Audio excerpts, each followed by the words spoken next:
KBS 1라디오 뉴스레터 K.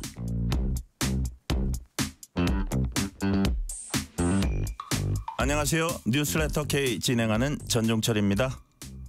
이재명 대통령이 갑질 논란을 빚고 있는 강선우 여성가족부 장관 후보자를 포함해서 장관 후보자 4명에 대한 인사청문 보고서를 모레 24일까지 국회에 다시 송부해 줄 것을 요청했습니다. 강선우 후보자 임명 강행 수순을 두고 국민의힘은 국민적 상식에 맞지 않은 인사는 오만과 독선으로 비칠 것이고 불통 정부를 자인하는 결과로 이어질 거라며 자진 사퇴, 지명 철회를 촉구했습니다. 자신의 저서에서 비상계엄을 옹호했던 강준욱 대통령실 국민통합비서관이 자진 사퇴했습니다. 정치 토크 코너에서 이재명 정부 첫 인선 후폭풍과 여야 당권 경쟁 등 정치 현안들 자세히 분석합니다. 인터뷰 코너에선 재직기간 10년, 북미 누적 수익 6천만 달러로 기생충을 넘어선 순수 우리 애니메이션 킹 오브 킹스의 장성호 감독을 전화로 만나서 K 컨텐츠의 힘을 들어봅니다. 뉴스레터 K 지금부터 시작합니다.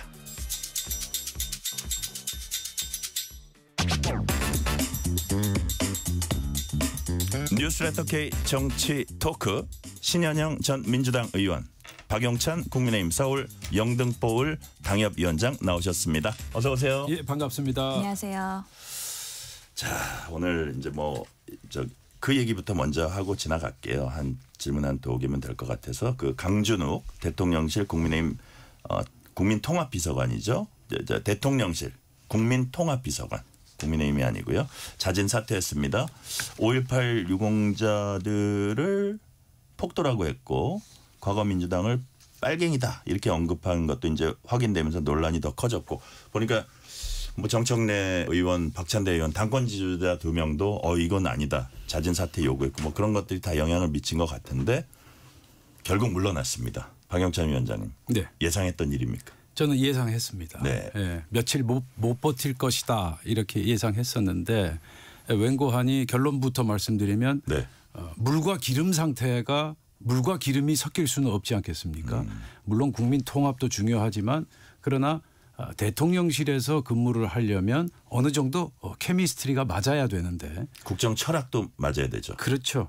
꼭 똑같지는 않더라도 큰 틀에서 좀 공유하는 부분들이 어느 정도 있어야 이게 이제 네. 케미 섞일 수가 있지 않겠습니까? 네네. 그런 차원에서 강준욱 국민통합비서관은 적절하지 않다. 저희들이 보기에도 적절하지 않은데 민주당이나 대통령실 입장에서는 오죽했겠습니까? 네네. 그래서 며칠 못 갈 것이다 그렇게 예상은 했었는데 아니나 다를까 오늘 사임하게 되었죠. 네. 아마 이건 잠시 뒤에 말씀드리겠지만 이재명 대통령의 의중이 많이 반영된 그런 인사가 아닌가 생각합니다. 네네.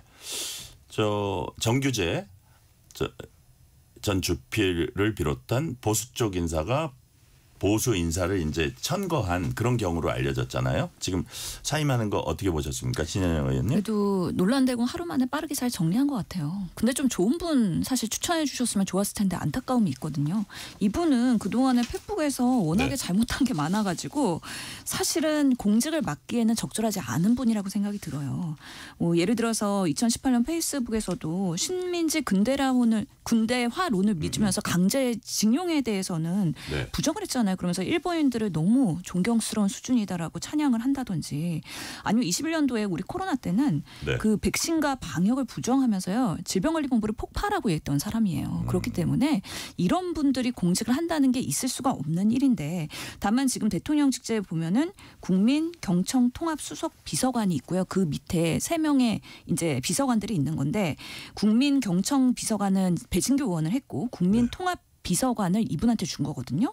근데 이분의 역할이 또 그 청년들의 정책들도 같이 청년 담당관들의 업무를 총괄하는 또 그런 요량이었었기 때문에 네. 사실은 보수 인사와 그리고 우리 2030의 청년들까지 조금 더 아우를 수 있는 그런 통합의 그런 인사에 기대를 했었던 것 같은데 네. 실질적으로는 이렇게 너무 저질러 놓은 일들이 많기 때문에 일반적으로 이거는 보수의 인사가 아니라 극우의 인사이고 이런 분들은 절대로 어느 공직을 맡기에는 적합하지 않다. 그러면서 빠르게 정리 잘했다라고 생각이 듭니다. 자, 대통령실은 강준욱 비서관 자진 사퇴를 발표하면서 인사검증 시스템에 대한 입장을 밝혔습니다. 강유정 대통령실 대변인 얘기 들어보시겠습니다. 저희가 지금 인수위가 없이 바로바로 그 인사검증 비서관실에 있는 그 행정관분이 과로로 쓰러질 정도로 지금 과부하 상태에서 일을 하면서 인사검증을 거듭하고 있는 셈입니다. 그 안에서 최선의 노력을 다하고 있고 그리고 지금까지 예상하지 못했던 어떤 문제제기 내지는 임명을 철회할 정도의 문제점은 다 어느 정도 인사검증 시스템을 거쳤지만 인수위 없는 정부로서 그런 부분에 있어서 사후적으로라도 조금 검증의 한도를 넘는 문제가 발견되었을 때 이 부분에 대해서 책임을 지는 태도에 대해서 좀 주목해 주셨으면 합니다. 자, 신현영 의원님, 예. 그 강희정 대변인 뭐라 그랬냐면요, 검증 시스템에 문제는 없다, 예상 밖의 문제가 사후에 발견된 거다 이런 취지로 얘기했고 검증 한도를 넘는 문제가 발견했을 때 책임지는 태도에 주목해달라. 뭐 빨리빨리 그걸 바로잡는 이런 것들은 주목해달라 이런 것 같긴 한데 검증 시스템에 문제 없다, 예상 밖의 문제가 발견될 거다.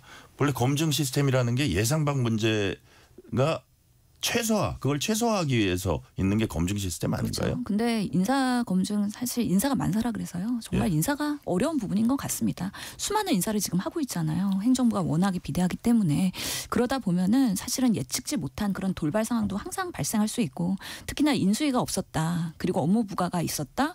그리고 행정관이 정말 쓰러질 정도로의 너무 힘든 상황이다라는 거에 대한 또 피력이었던 것 같고 결론적으로는 아쉬운 부분이 있긴 하죠. SNS나 출간물에 대해서는 조금 한 번 더 스크리닝하고 괜찮나라고 더블 체크했으면 좋았을 뻔했는데 그럼에도 불구하고 문제가 인지되고 곧바로 수습하고 그러면서 국민 눈높이에 맞추려고 했던 그런 노력에 대해서는 또 인정할 부분은 있다라고 생각을 합니다. 네, 어떻게 보셨어요? 강희정 대변인 말씀, 박영찬 위원장님은? 저는 약간 다른 각도에서 보고 있는데요. 네. 그 강유정 대변인의 워딩을 잘 분석을 해보면 네네. 우선 검증 시스템에 문제가 없다. 그런데 검증의 한도를 넘는 문제가 발견됐다. 그렇게 언급하지 않았습니까?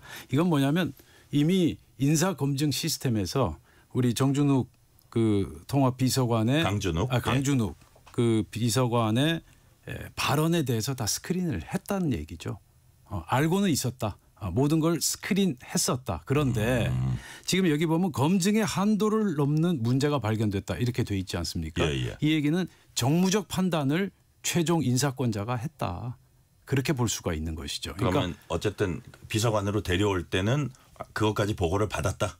그렇죠. 보시는 거예요. 그러니까 어차피 통합비서관이란 자리는 보수 인사를 데려와야 되는데 정규재 주필이 부탁을 요청을 했고 그래서 정규재 주필의 부탁을 거절할 수는 없었고 또 이제 그 인사비서관실에서 보고를 하지 않았겠습니까? 네. 이런 발언들을 했다. 그래서 지금 대변인께서 말씀하시길 검증 시스템에 문제가 없다.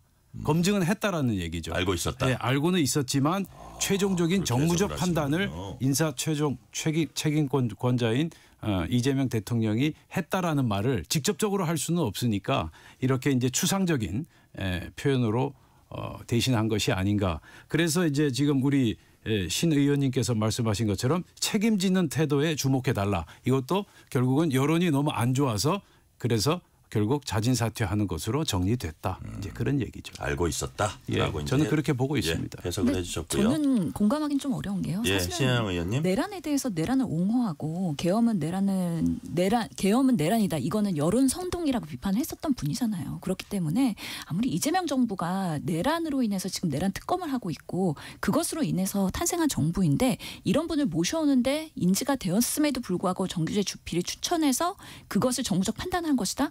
그렇게는 사실은 받아들이기는 좀 어려울 것 같고요. 오히려 스크리닝이 되고 문제가 있었던 걸 인지가 되면 정규자 주편한테 이분은 이런 부분이기 때문에 저희가 좀 받아들이기 어려운데 다시 추천해 줄 수는 없겠느냐. 이런 식으로 오퍼를 또 했을 수도 있는 것인데 그런 부분에서의 결론적으로 좀 아쉬움은 있다라는 생각이 드는 것이죠. 어떻게 보면 지금 말씀하신 대로 예를 들어서 와 책에 다 나오는 건데 그게 스크리닝 안 됐을까 이런 생각도 드는데 신혜영 의원님은 그 당시에는 아마 그것이 알았다면 이렇게 인사하진 않았을 거다. 이런 취지로 이제 말씀하셨고요. 자, 후폭풍이 가장 뜨거운 인사 짚어보겠습니다. 자, 모레까지 인사청문 보고서 재송부 해달라.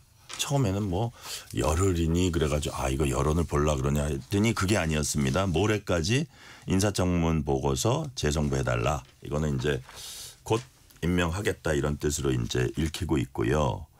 자, 그러면은 일단 임명하겠다. 이거는 명확해 보이는 거죠. 박영찬 위원장님. 그렇죠. 지금 이제 대통령실 특히 이제 민주당 당 지도부에서 아주 강경하지 않습니까? 네네. 김병기 원내대표는 인사청문회에서 결격이 될 만한 사유들을 발견하지 못했다. 뭐 저로서는 도저히 이해할 수 없지만 뭐 김병기 원내대표께서 인사청문회 당시에 어디 달나라를 다녀오셨던 건지 그 인사청문회 장면을 봤더라면 그런 말씀을 도저히 할 수 없을 터인데 어찌됐든 김병기 원내대표를 비롯한 당 지도부에서 아주 강경했다. 네. 그래서 당 지도부의 의견을 크게 반영했다. 크게 영향을 받았다. 그렇게 이제 입장을 밝히지 않았습니까? 네네. 그래서 결국은 임명을 밀어붙이겠지만 그러나 이 사안이 지금 간단치 않다. 임명한다고 해서 끝나는 게 아니다. 그 조국 전 대표 같은 경우도 네. 법무부 장관 되고 나서도 35일인가 그 뒤에 이제 결국 낙마하지 않았습니까? 이 강선우 장관 후보자 문제도 지금 이렇게 간단히 끝날 문제가 아니다. 제가 시중의 여론을 들어보면 굉장히 심각한 상황이다. 그 말씀을 꼭 드리고 싶습니다. 네. 자, 임명은 이제 예를 들어서 할 것 같아요. 이틀 후까지 이거를 재송부 요청을 했기 때문에 이제 임명으로 가는데 과연 이게 지금 말씀하신 박영찬 위원장님 말씀하신 금방 가라앉을까 이건 좀 봐야 될 것 같아요. 그러니까요. 하루하루 이슈가 계속 되고 있는 상황이 이 흐름이 간단치는 않다라고 느껴지긴 합니다. 사실 네. 저도 의원을 했었고 또 여성가족부 간사 여가위 간사를 했었기 때문에 아이고 너무 잘하시겠네요. 예, 그런 부분에 있어서 여가부가 좀 잘 좋은 장관이 힘 있는 장관이 실세 장관이 와서 실제로 여가부를 조금 더 재건했으면 좋겠다라는 바람을 갖고 있습니다. 1년 반 동안 장관이 없고 차관 체제로 계속 운영이 되면서 상당히 많이 위축된 상황에서 정권이 바뀌면 조금 더 뭔가 리셋되고 이제는 조금 더 활성화될 필요가 있는 매우 중요한 이슈들을 갖고 있는 거거든요. 그런데 지금 여러 가지 하루하루의 그런 기사들을 보면서 이 흐름이 상당히 거세게 진행이 되고 있는 것 같다는 생각이 들어서 과연 이재명 대통령 그리고 강선우 장관 후보에게 어떤 판단이 좋은 것인가에 대해서 아직까지는 최종 결정이 날 때까지는 저는 항상 뭔가 변화의 가능성은 열려 있다고 보기 때문에 저는 매일매일 고민할 것 같다는 생각이 들고요. 아직까지는 그래도 여당 지도부의 의견을 반영을 해서 임명 기조로 가고 있기는 한데 내부에서의 그런 목소리들 그런 부분이 오히려 더 뼈아픈 부분도 있고 그리고 과연 임명이 돼서 여가부 장관으로서의 역할과 수행에 그런 오히려 반전의 기회를 만들 수 있을 것인가 이런 부분에 있어서 다시 고민을 하면서 우리가 어떤 판단을 하는 것이 정말 국민 주권 정부로서의 현명한 판단인지 하루하루 고민해야 되는 중요한 시점이라고 저는 생각을 합니다. 참 마음은 아픕니다. 자, 보세요. 갑질 의혹이 보면 쓰레기 갑질 의혹, 변기 갑질 의혹, 병원 갑질 이게 이제 크게 봐서 한 세 가지인데 지금 새로 나온 게 한 이틀 전에 새로 나온 게 이른바 예산 갑질 의혹입니다. 그것도 그 대상이 당시 여가부 장관이었어요. 강선우 의원이 지역구에서 뭐 추진하는 사업이 있었는데 그게 산부인과 의사 구하기가 좀 힘들어서요.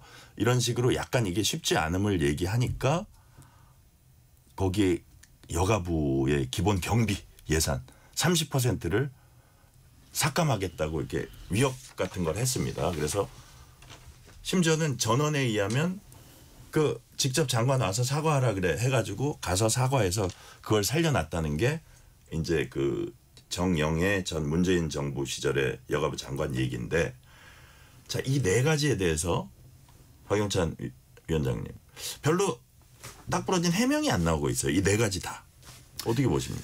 해명 불가죠. 해명을 못 하는 거죠. 예, 그래서 이 갑질을, 이 예산 갑질은 어떻게 보셨어요? 좀 새로 나온 거니까.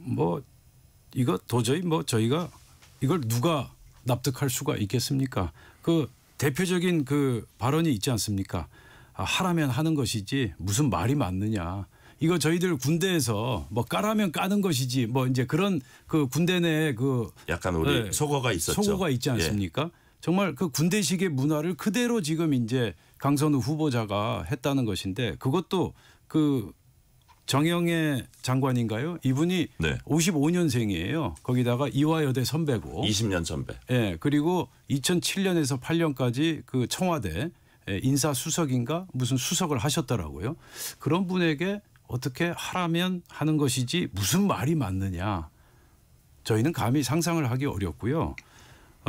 그래서 이제 오죽하면 같은 진영에 있던 전직 여성가족부 장관이 이렇게 폭탄 발언을 했겠습니까? 사실은 그래서 웬만하면 참으려고 했는데 라는 게 이제 정영애 장관의 말씀이신데, 그래서 오죽하면 이렇게 했겠느냐 이제 이런 거고, 제가 하나 이제 또 심각하다고 생각하는 게 강선우 후보자는 지금 이 갑질이 좀 생활화돼 있지 않은가, 일상화돼 있지 않은가.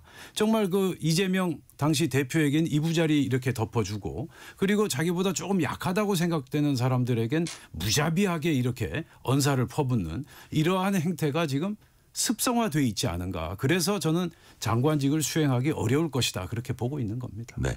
자, 신현영 의원님, 예를 들어서 여가부 간사 하셨다 그러니까 그 아주 그 경비 30% 삭감, 그거 되게 타격이 클 것 같은데요. 그러니까 그 여가부가 가장 작은 부처잖아요. 예. 그 통계로 보면은 우리나라가 한 673조 중에서 0.27%의 예산을 쓰는, 그러니까 1조 7천억 원 정도의 예산을 갖고 있는 게 여가부거든요.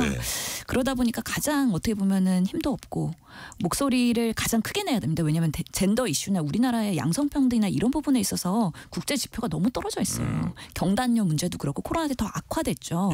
근데 해야 될 일은 너무 많은 부처이긴 한데 그동안에 윤석열 정부 때 상당히 폐지론 하면서 더 위축이 됐었고, 사실 그렇기 때문에 참 이 예산을 가지고 그렇게 하는 거에 대해서는 정당하다고 얘기할 수는 없는 상황이고요. 거기 여가부한테 제가 보기엔 1, 2억은 큰 돈이에요.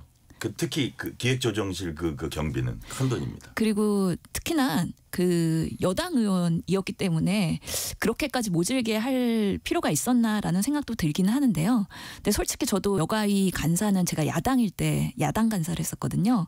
여가위의 역할이나 능력을 보면 조금 화가 날 때가 되게 많아요. 그래서 너무 작아서 더 위축돼서 못하는 것이냐, 아니면 처음부터 본질적으로의 기능을 못하는 거버넌스였느냐, 이런 것들에 대한 딜레마가 되게 많이 있고, 그래서 정부가 바뀌면은 조금 더 역할을 할 수 있도록 기도 펴주고 사람도 늘려주고 조직도 좀 시스템을 굴려주고 이렇게 해야 된다라는 사실 우리 민주당으로서의 생각이 있거든요. 그렇기 때문에 여가부가 소중하고, 특히나 우리나라 사회에 되게 취약자들을 돌보는 것이잖아요. 뭐 한부모 가정이라든지 아이 돌봄이라든지 청년의 그런 문제라든지 아니면 디지털 성폭력이나 아니면 우리 사회 되게 민감한 이슈인 차별금지법이나 아니면 비동의 강간죄, 이런 것까지도 이제 해결을 해야 되는, 어떻게 보면 5년의 숙제를 갖고 있는 부서인데 시초부터 이렇게 좀 잡음이 많은 상황에서 여가부가 제대로 된 기능을 할 수 있을까에 대한 약간의 걱정과 우려가 돼서 참 마음이 찹찹하고, 그럼에도 불구하고 좋은 분이 좋은 역할을 할 수 있도록 우리 사회가 조금 여야가 잘 합의되는 그런 분위기가 조성됐으면 좋겠다라는 소망을 가지고 있습니다. 자, 지금 여야 합의 얘기하셨는데 국민의힘은요, 강선우 후보자 임명하게 되면 이건 민심을 거스르는 것이다. 임명이 돼도 장관으로 인정하지 않을 것이다. 예컨대 뭐 위원회 오고 그래도 거기에 뭐 질의를 하거나 이런 거 우리 안 한다. 거의 그런 뜻으로 해석이 되는데 곽규택 국민의힘 수석 대변인 얘기 들어보시겠습니다. 그 부분에 대해서 지난 주말에 송원석 원내대표하고 아마 회동 자리에서도 언급이 있었던 걸로 알고 있는데요. 국민들께서 굉장히 우려하는 이진숙 후보자는 임명 철회를 했고 강선우 후보자에 대해서도 강하게 자진 사퇴 또는 임명 철회를 요구하신 걸로 알고 있습니다. 그런데 그런 의견은 다 무시된 채로 아마 지금 임명 강행을 하려는 상황인 것 같은데 다른 후보자들 떠나서 강선우 후보자는 뭐 지금 제기된 상황 문제점들에 대해서 대통령실이나 또 민주당에서 너무 안이하게 생각하거나 일부러 무시하고 국민들의 여론을 무시하고 임명을 강행하려는 것에 대해서 다시 한번 우려하지 않을 수 없습니다. 자, 오늘 쭉 보니까 이제 참여연대, 경실련, 민주노총, 여성 진보 성향 여성 단체들까지 강 후보자 자진 사퇴, 대통령 지명 철회 요구하고 있습니다. 와, 그런데도 일단 임명으로 가고 있습니다. 이 와중에 여당이 이제 강 후보자를 옹호하는 그런 모습, 아까 박영찬 위원장님이 뭐 김병기 원내대표 얘기도 했지만 원내 수석인 그 바로 밑에 있는 원내 수석 문진석 의원이 너무 동지적인 관계다. 이게 보통 갑질하고는 다르다.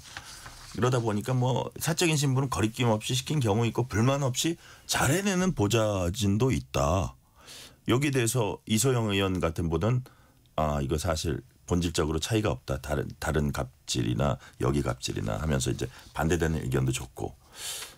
신현영 의원님 2차 가해가 될 수도 있는 거 아니에요? 만약에 그걸 당했다고 느끼는 그런 분들한테? 그래서 사실은 지금 상황에서 강선 의원은 조금 억울할 수는 있는데요. 너무 부풀려지면서 악마화된 부분이 있어서 근데 소명을 하기는 참 어려운 구조이다라는 생각이 들고 뭔가 소명이나 해명을 하면 할수록 그런 프레임에 빠질 수가 있기 때문에 어떤 대응도 못하고 있는 상황인데 그런데도 계속 이슈가 계속 가고 있는 것이 상황이 점점 조짐이 좋지 않다라는 생각이 들기는 합니다. 예전에 의원과 보좌진의 관계와 최근의 관계는 많이 달라졌다고 저는 생각을 해요.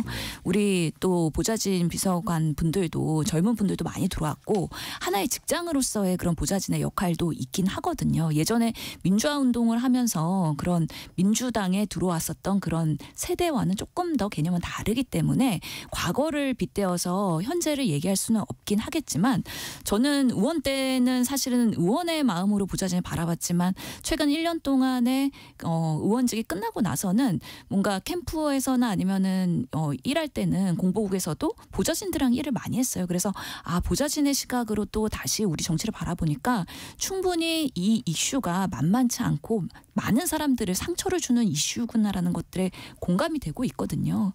그런 면에서 우리 당과 그리고 대통령실에서 하루하루의 그런 기사들을 다 첨예하게 보고 있을 거라고 생각을 하고 내부에서 나오는 목소리들을 어떻게든 잘 해결하기 위한 현명한 판단이 뭔지를 계속해서 고민할 거라고 저는 생각을 합니다. 자, 박영찬 위원장님, 한동훈, 주진우 두 분이 어떤 얘기를 했냐면 민주당은 자기들 보좌진을 통진당식 생활비서로 보는 것. 보좌진은 피 같은 국민 세금으로 월급 받는 공직자다. 이게 중요하다 이렇게 얘기했고 주진우 의원은 동지는 서로 뜻을 같이 하는 대등한 관계다. 강선우 후보자가 동진 보좌진의 음식 쓰레기 버려주고 변기 수리해줬다면 인정해준다.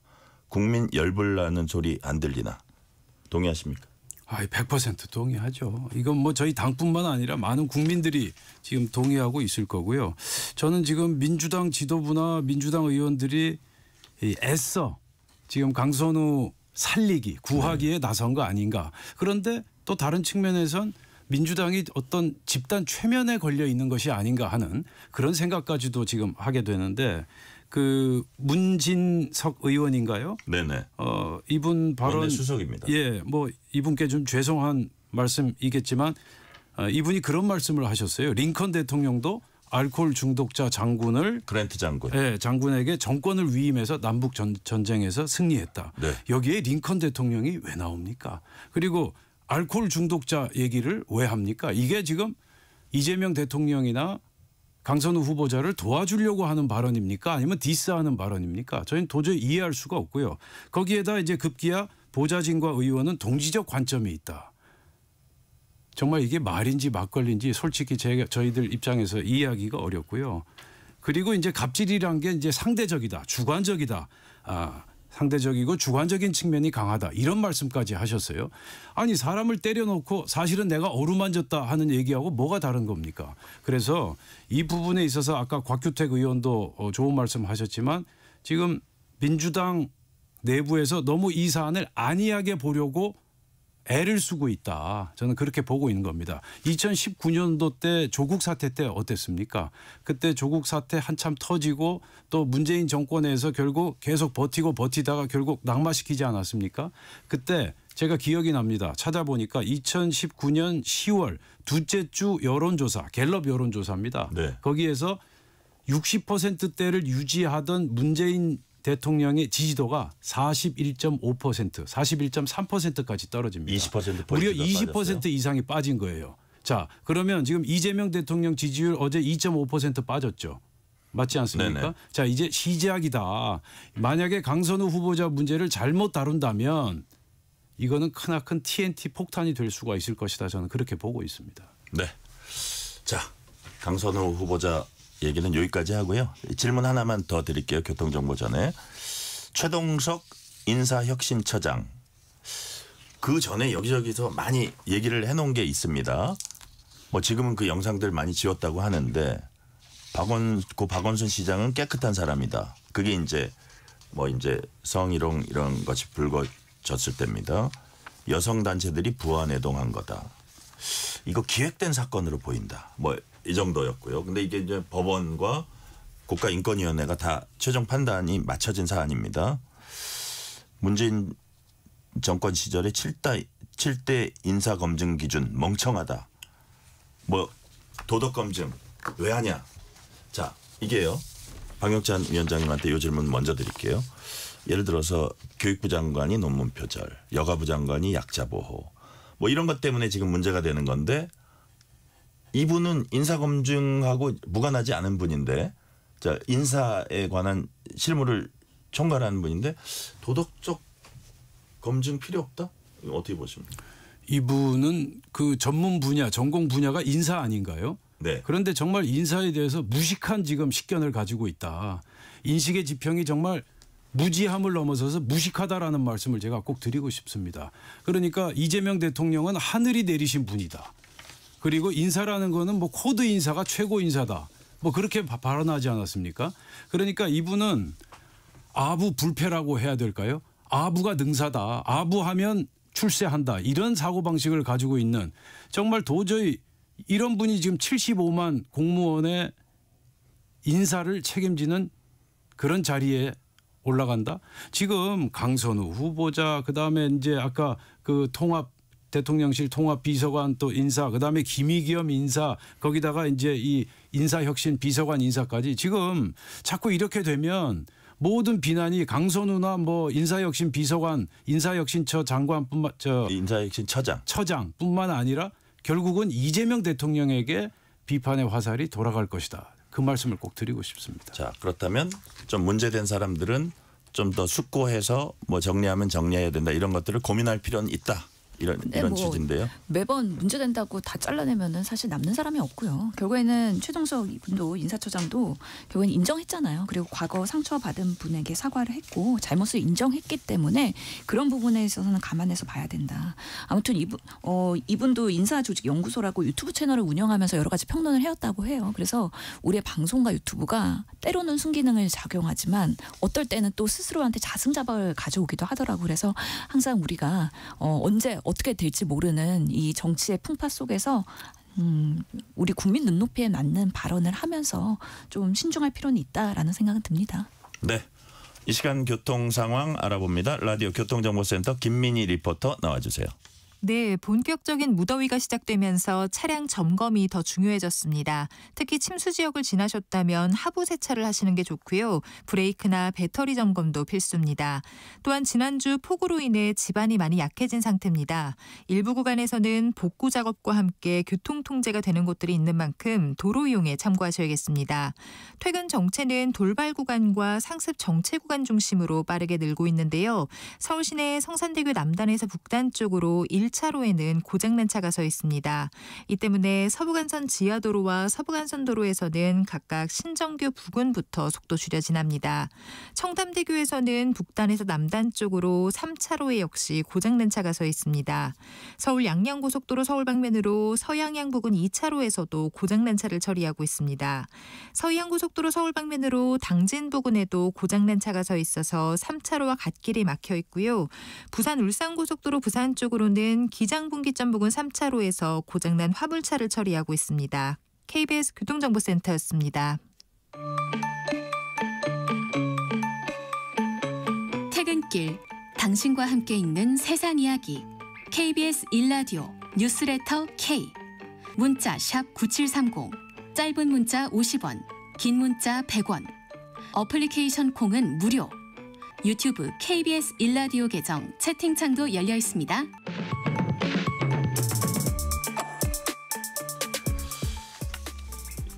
여러분은 지금 KBS 1라디오 뉴스레터 K 정치 토크 신현영 전 민주당 의원, 박영찬 국민의힘 영등포을 당협위원장과 얘기 나누고 있습니다. 기록적인 폭우 피해가 큽니다. 김병기 민주당 원내대표는 특별 재난지역 선포와 재난안전 특별교부금 지급 추진하겠다. 또 농업 재해대책법 통과시키겠다 이렇게 밝혔고요. 진성준 정책위의장 국가지원 지방하천제도 도입하겠다. 신현영 의원님 이건 어떤 내용이에요? 실제로 요즘에는 기후위기 때문에 폭우, 가뭄, 워낙에 이런 농업인들에 대한 피해가 상당히 있습니다. 네. 농업사법이 있는데요. 윤석열 정부에서 2번 거부권을 했던 것 중에 우리가 양곡관리법은 아는데 나머지들은 잘 알려져 있지 않았었죠. 농업재해대책법 그리고 농업재해보험법 이런 부분의 내용인데요. 실제로 이 법안들이 지난 14일 날 여야 협의로 농해수위를 통과를 했거든요. 네. 그리고 지금 법사위에 이양돼 있는 상황인데 내용을 보면은 그런 거죠. 농어가가 보험가입 여부를 고려해서 이런 농업의 재해를 받았을 때 지원 수준을 달리 정할 수 있도록 하는 부분이고요.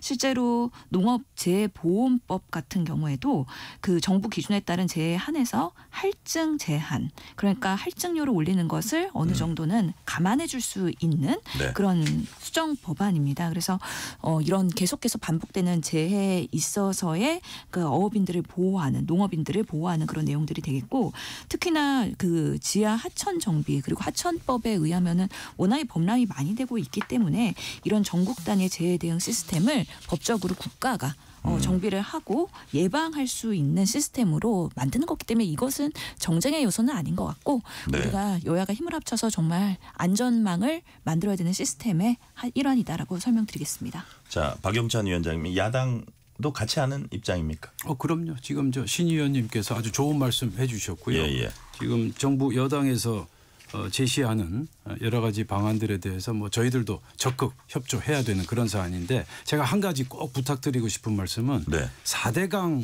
시설 있지 않습니까? 네네. 이 문제를 좀 이재명 정부가 유연하게 좀 재검토해야 될 것이다. 그 말씀을 꼭 드리고 싶습니다. 이번 그 수해 피해 때 보면 그 준설과 제방 보강이 이루어졌던 그 4대강 본류 주변은 범람 피해가 거의 없었어요. 그런데 그 4대강 그 사업 추진 과정에서 논란이 있어서 정비가 안 됐던 지류와 지천은 범람이 됐습니다. 예를 들어서 금강 그 지천인 그 관진천 그리고 도당천 등은 범람을 하지 않았습니까? 그리고 지난해부터 하철 준설 작업에 들어간 대전시 같은 경우는 이번에 피해가 없었습니다. 그런데 지금 이재명 대통령이 대통령 되기 전에 공약이 4대강 재자연화 방침을 강력히 추진하겠다. 이 얘기는 다시 말해서 4대강 시설을 사실상 없애거나 무력화하겠다라는 그런 이제 공약이거든요. 그래서 그 금강과 영산강 보를 해체하고 또 낙동강 등 4대강 보를 전면 개방하겠다. 자, 이렇게 되면 전국 곳곳에 물을 담을 수 있는 물 그릇이 없어집니다. 네. 예, 그래서 홍수 때는 범람하고 또 가뭄에는 물이 부족해서 정말 농민들이 고통을 겪어야 하는 그런 극단적인 상황에 우리가 봉착하는 것이죠. 그래서 이재명 대통령도 얼마 전에 그 말씀을 하시지 않았습니까? 국가의 제일 책무는 국민의 생명과 안전을 지키는 일이다. 자, 그렇다면 4대강 재자연화 방침을 유연성 있게 다시 재검토하는 것이 자연적 재앙을 막는 그러한 첩경이다. 저는 그렇게 생각하고 있습니다. 예. 근데 의원님? 이 부분도 일방적인 주장이 될 수가 있어서 사실은 지금 내부에서도 의견이 갈리는 부분들이 분명히 있습니다. 그래서 4대 강이 홍수의 예방 효과가 있느냐 아니면 효과가 없느냐에 대해서도 학계마다의 의견들이 분명히 있는 부분이고 사실 예전의 데이터를 인용해서 뭔가 안전하다라고 주장하는 거 아니냐라는 대한토목학회 연구 결과는 완전 반대로 나왔기 때문에 이런 부분에 있어서는 조금 더 객관적으로 냉정한 평가가 필요하다라는 부분에 있어서 사실 100% 수용만 하기는 어려운 주장이라고 말씀드리겠습니다. 네. 자, 신은영 의원께 이거 하나 여쭤볼게요. 이재명 대통령이 오늘 국무회의에서 국민이 죽어가는 엄혹한 현장에서 음주 가무를 즐기거나 대책 없이 행동하는 정신 나간 공직자들에 대해 엄히 단속하라. 무슨 수해 현장에서 부적절한 일이 있었나요? 그렇죠. 최근에? 이거는 백경현 구리시장이 실제로 강원도 홍천에 있는 학예 야유회에 참석하면서 사실은 노래 부르고 유흥을 즐겼다라는 그 비판 때문에 사실 사과를 곧바로 했죠. 네. 이 부분에 있어서의 사례인 것 같은데요. 사실 이렇게 재난이 발생했을 때는 지자체도 그렇고 정치권도 그렇고 예정된 행사에 대해서는 오히려 다 취소를 해야 됩니다. 그리고 취소를 한다고 해서 이해 안 할 주민들이 없습니다. 네. 그래서 괜히 이럴 때 골프 치러 갔다가 문매 맞을 수도 있어요. 그렇기 때문에 오해를 사지 않기 위해서라도 재난 현장을 끝까지 지키고 그리고 정말 그 피해 입은 한 분 한 분의 지금 사망 환자까지 나오고 유가족들이 나오고 있는 상황이기 때문에 최선을 다해서 국가가 무엇을 해야 되나 지자체의 역할은 없는가를 살펴야 되는 상황에서의 이런 유흥이 있었다는 구설수는 정말 비수를 한 번 더 찌르는 그런 아픈 그런 행태라고 볼 수밖에 없죠. 네. 조금 전 박영찬 위원장이 언급했던 이재명 대통령 지지율은 리얼미터가 에너지경제신문 의뢰로 지난 14일부터 18일까지 전국 성인 남녀 2,514명에게 무선 자동 응답 전화를 걸어서 조사한 결과입니다. 자세한 내용 중앙여론조사심의 홈페이지 참조하시면 됩니다. 자, 이제 양당 전당대회 가볼게요. 민주당 전당대회는 짧게 하고 국민의힘을 조금 더 다뤄보겠습니다.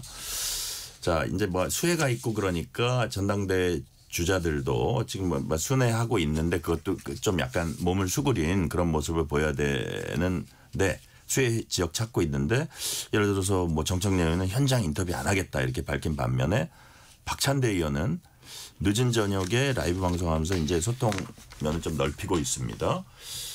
이전 어떤 경선에서 한 후보가 앞서가니까 조금 더 공격적으로 하는 건가요? 박찬대 의원. 그럴 수밖에 없죠. 2등은 뭐라도 해갖고 계속해서 지지를 끌어올리고 1등의 역전을 신화를 만들어내야 되는 그런 숙제를 갖고 있고 지금 시간이 많지는 않은 상황이잖아요. 그리고 워낙에 지금 했던 두 번의 경선이 67대 32 정도로 상당한 차이가 있습니다. 그래서 내부에서는 박찬대 후보가 상당한 원내 지지세를 끌어올려서 반전의 역사를 이룰 거라고 생각을 했는데 상당한 교차가 있고 실제로 보면은 요즘에는 유튜브 시대이기 때문에 유튜브의 그런 구독자 수를 보니까 정청래 의원이 67만이고요. 박찬대 의원이 15만이더라고요. 그러니까 똑같은 한 편을 올리더라도 파급력이 4배 정도 차이가 날 수가 있다는 거죠. 그래서 정청래 의원은 그동안의 의정활동을 상당한 본인 유튜브를 통해서 또는 펫볼을 통해서 정치를 해왔던 분이고 박찬대 의원은 원내대표이기 때문에 당 차원에서의 여러 가지 그런 업무를 해왔던 분인데 아무래도 전당대회에 가면은 권리당원의 역할이 중이 크다 보니까 지금 상황에서 이 전세가 꽤 커진 상황이다. 그렇기 때문에 2등으로서는 조금 더 강력하고 이재명 정부 시대에서의 당대표로서 어떤 역할을 할 수 있을지에 대한 더 많은 모습을 조금 더 강력한 이미지를 심을 수 있는 메시지로 지금은 승화시켜야 되는데 재해가 또 발생하니 사실은 봉사활동밖에 할 수 없거든요. 네네. 그런 여러 가지 구조적 한계가 있어서 좀 하루하루가 촉박한 상황일 것이다라는 생각이 듭니다. 자, 박영찬 위원장님한테 이런 각도에서 한번 질문해 볼게요. 이제 두 후보가 다 어떻게 보면 이재명 대통령과 되게 가깝고 어떤 성공적인 국정 운영에 자기가 크게 기여를 하겠다. 그 파트너로서 국정의 파트너로서. 근데 한 분이 조금 더 강성이에요. 그죠? 그런 부분들이 예를 들어서 어떤 발언도 했냐면 최근에 협치보다는 그 내란 종식이 우선이다. 어떻게 약간 야당을 파트너로 여기지 않나 이런 그 의심이 들 정도로 그런 얘기도 하고 있는데 그런 부분들이 오히려 강성 지지층한테 먹힌다?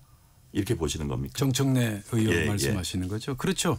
그 일반 당원들 특히 이제 권리 당원들 강성 당원들에게는 좀 이렇게 화끈하고 속 시원한 사이다 같은 발언과 방침, 입장을 밝혀야 먹히는 거죠. 네. 그래서 결국 두 분이 지금 경합을 하고 있는데 결국 승패는 호남에서 결정된다. 지금 전체 권리당원의 33.5%가 호남권 권리당원이라는 거 아닙니까? 네. 그래서 호남에서 승패는 결론 날 것이다. 저는 그렇게 보고 있습니다. 네. 자, 말도 많은 국민의힘으로 가봅니다. 자, 이제 뭐 어떻게 보면 몸을 풀고 있습니다. 김문수 전 장관은 수해 지역 다니고 있고요.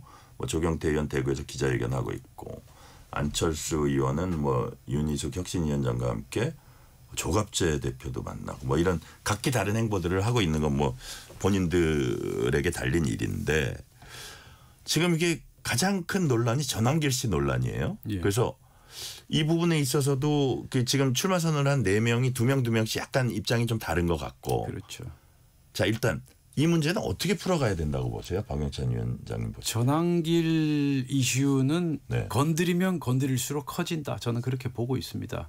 그래서 지금 안철수 의원 또 윤희숙 혁신위원장 네. 더 나아가서 조경태 의원까지도 이제 전환길을 공격하고 있잖아요. 예. 그런데 결국은 오히려 친윤계를 비롯한 아스팔트 보수를 더 결집시키고 세력을 확장시키는 그러한 원치 않는 결과를 본인들 입장에서 원치 않는 결과를 초래할 수도 있다. 저는 그렇게 보고 있고요. 네.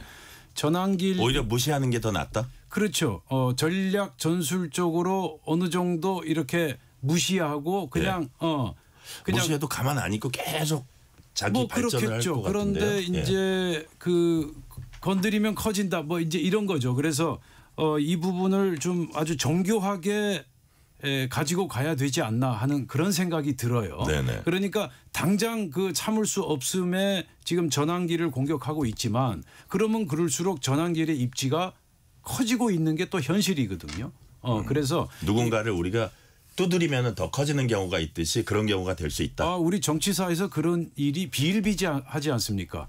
추미애 전 장관이 윤석열을 때려서 윤석열이 대통령이 되지 않았습니까?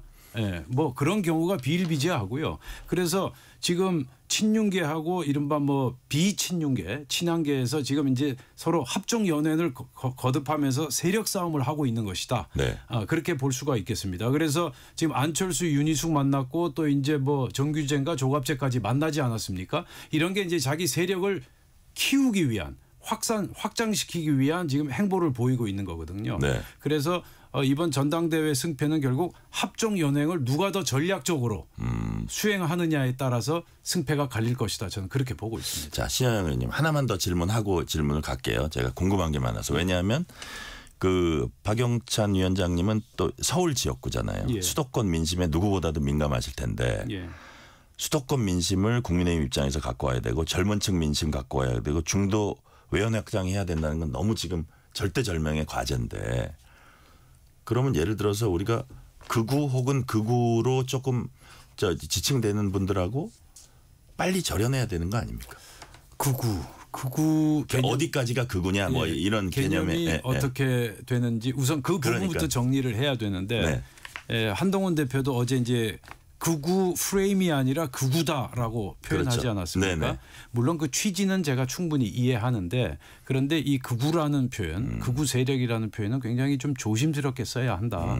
학술적으로 이 극우라는 개념은 다원적 가치를 부정하고 민주적 규범을 거부하는 세력, 그걸 극우 세력이라고 하거든요. 근데 극우라는 말을 너무 남발하고 있다. 사람들이. 그런데 이 극우라는 표현이 심지어 이제 극우라는 개념은 배타적 인종주의자를 이제 극우 세력, 여기에다가 이제 폭력성까지 가미하면 확실한 극우 세력이라고 부를 수 있는데, 그런데 과연 전환길 씨나 수많은 그 당원 동지들, 특히 계엄과 탄핵에 대해서 특정 생각을 가진 사람들을 극우 세력이라고 그렇게 단정 지을 수 있을 것인가? 이 부분은 굉장히 조심스러운 부분이다. 그 말씀을 드리고 싶습니다. 신현영 의원님, 뭐 여러 가지 얘기 전환길 관련해서 이 문제를 국민의힘이 어떻게 풀어가야 한다고 보시는지를 얘기해 주시는데, 송원석 원내대표는 한 명의 입당으로 극우 프레임 씌우지는 말자 이렇게 했더니 한동훈 전 대표는 극우 프레임이 아니라 극우 맞다. 뭐 이런 논쟁도 있었어요. 이 상황은 어떻게 좀 정리를 해나가야 된다고 보세요? 정리 안 될 겁니다. 당분간은. 1, 2년 동안은요. 뭐 정리 안 될 거라고 보고요. 실제로 뭐 내부에서도 극우 프레임 아니고 극우다 라는 거에 대한 사실 이 갈등 요소가 계속 있는데 이것이 한쪽이 주장하면은 한쪽에서는 또 반대 의견을 낼 건데 이게 전당대회를 지난다고 해서 한쪽이 그 나머지를 다 흡수할 수 있을 것이냐 했을 때는 매우 회의적이다. 그렇기 때문에 지금 전당대회가 그렇게 저희는 관심사가 아니라고 보이는 게 네. 지금 후보들이 나오는 사람들 보면은 김문수 그리고 장동혁 이 부분은 나름의 그런 찬탄파일 것이고 양양자, 주경태, 안철수 이런 사람들은 반탄파일 것인데 이분들이 어떻게 합종 연행을 해서 당대표가 되느냐에 따라서 사실은 국민의힘의 미래가 바뀔 것인가? 그랬을 때는 당대표가 되더라도 이 전체 갈등 요소를 해결하지 못하고 계속해서 복잡하게 마치 다른 불편한 동거를 하는 그런 가족처럼 지금 한 울타리 내에서의 이 이슈가 해결이 되지 않을 것이다. 다행히 전한길 씨는 이번에 당 회비 그 3개월 납부는 안 해서 출마를 직접 하지는 못할 것 같아요. 네. 그런데 뒤에서 계속해서 이슈몰이를 하면서 이 윤 어게인 이 지지자들을 뒷배로 해서 계속해서 이런 반탄파들 계속해서 지지를 하고 이슈화하고 그러면서 국민의힘이 이 탄핵의 바다를 건너지 못하는 그런 상황으로 소용돌이로 계속 들어보낼 것이고 또 윤석열 전 대통령도 계속해서 감옥에는 있지만 뭔가 메시지를 내면서 계속 이 본인들의 지지자의 팬덤을 유지하려는 노력이 있고 그 와중에 또 김계리 변호사도 가만히 있지 않을 것 같거든요. 벌써 뭐 유튜브 개설하고선 13만 그대로 그냥 구독자 생기는 거잖아요. 그렇기 때문에 이런 씨앗이 결국에는 한 번에 죽지 않을 것이다. 그리고 계속해서 활동을 할 것이다.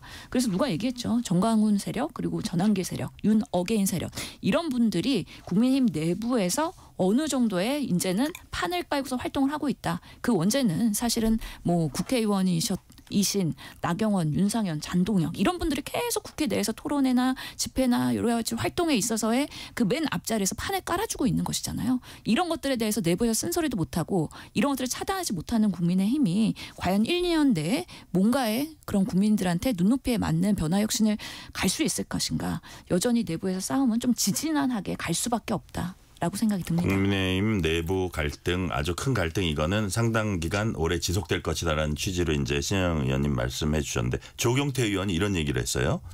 자, 박용찬 위원장님 본인이 특검 대상이라고 판단되면 당에서 나가주실 걸 정중히 당부드린다.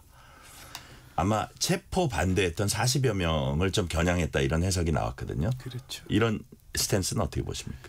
이제 조경태 의원은 일단 관심을 끌 수 있는 이슈를 선점한 거죠. 네. 그래서 당시 체포 영장 집행에 반대했던 45명 이제 스스로 거취를 정리하라 이런 입장을 보였는데 네. 저는 이제 어떤 정치적인 선언, 정치적인 수사다 이렇게 보고 있습니다. 실제 뭐 45명이 조경태 의원이 나가라고 한다고 해서 나갈 수가 있겠습니까? 그 당시 이제 45명의 현역 의원들도 그 체포 영장의 절차적 정당성에 대해서 저항한 그런 측면이 아주 강했거든요. 그래서 그런 부분에 있어서 조경태 의원도 전혀 모르는 그런 상황은 아니었고 다만 지금 조경태 의원은 계엄에 찬성하고 탄핵에 반대했던 사람들은 이 당에 남아있을 자격이 없다 해서 아주 강력한 네. 본인의 이미지를 구축해서 그럼 이른바 뭐 친한계 내지는 반윤계의 선두주자가 되겠다는 그러한 전략적 포석을 가지고 지금 이슈를 내던진 것이다. 그렇게 보고 있습니다. 박봉자님이 뉴스레터 K 잘 듣고 있습니다. 폭우로 인해 국가적 재난사태에 맞이한 지금 정치권은 여야가 자기들 입장과 주장으로 대립하기보다는 국민의 아픔을 치유하고 복구한 일에 적극 힘을 모아주시기 당부드립니다. 이 질문은 신현영 의원께 먼저 드릴게요. 윤석열 전 대통령이 SNS에 글을 올렸습니다. 말도 안 되는 정치적 탄압은 저 하나로 족하다. 비상계엄이 올바른 결단이었는데 결국 역사가 심판할 몫이다. 저 하나로 족하다. 부인을 염두에 뒀을까요? 왜 이런 글을 썼을까요? 저 두 가지 효과라고 보는데요. 첫 번째로 김건희 여사가 지금 이제 김건희 씨가 6월 6일 특검의 소환을 앞두고 있잖아요. 8월 6일이요. 8월 6일이죠. 예. 8월 6일. 윤석열 전 대통령이 뭐 29일인가 그렇고요. 예. 그렇기 때문에 그 김건희 여사 나오면 하여튼 작아지는 윤석열. 이기 때문에 그런 부분에서의 하나의 그 저항의 메시지라고 보이고 또 페북의 메시지를 본인이 직접 포스팅할 수 없는 거잖아요. 뭐 누구를 통해서 간접적으로 지금 포스팅을 하면서 정말 저번에 구속영장 청구, 구속 적부심 이런 과정을 통하면서 본인들의 세가 많이 줄어들고 있다라는 거를 지금 온몸으로 느끼고 있을 텐데 나 아직 안 죽었어. 그리고 나 여전히 살아있어. 그래서 계속 나의 메시지를 내면서 나의 팬덤을 유지할 거야. 라는 간접적인 하나의 또 사인이 될 수 있을 것 같아서 그러니까 앞으로도 계속해서 이런 중요한 시점에서의 본인의 메시지를 낼 건데 나 하나로 족하다? 이런 얘기를 처음부터 비상계엄 이후에 탄핵 시기에서 본인이 모든 것을 책임을 감안하고 내가 다 뒤집어 쓰고 내 부하들 나를 동조했던 많은 사람들은 그래도 정상 참작해 주시오라고 헌재에서 얘기했다면 그때는 또 달리 해석이 됐을 수도 있을 텐데 지금 상황에서는 더 이상 이런 메시지들이 뭔가 소구성이 있거나 아니면은 국민적 수용성이 있을 수는 없다라고 생각을 합니다. 자, 시간은 한 40초 정도 남았는데요. 박영찬 위원장님. 이런 그 정치적 행위가 국민의힘에 도움이 됩니까? 다 아시지 않습니까? 예. 그래서 윤석열 전 대통령 입장 그다음에 심경은 이해하지만 네. 그러나 되도록 말을 좀 아끼고 인내하고 지금 주어진 재판을 계속 받고 특검 수사에 임하시는 게 좋지 않나 그렇게 생각합니다. 네. 일단 말을 좀 줄이고 특검 수사에 성실히 임하고 그게 오히려 국민에 대한 지금 상황에서는 도리다. 그렇게 보시는 거죠?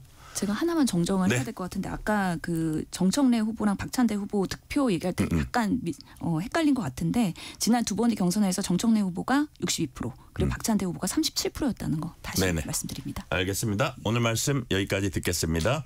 지금까지 신현영 전 민주당 의원, 박영찬 국민의힘 영등포을 당협위원장이었습니다. 말씀 감사합니다. 예, 수고하셨습니다. 감사합니다. 뉴스레터 K 1부 마치고 2부가 이어집니다.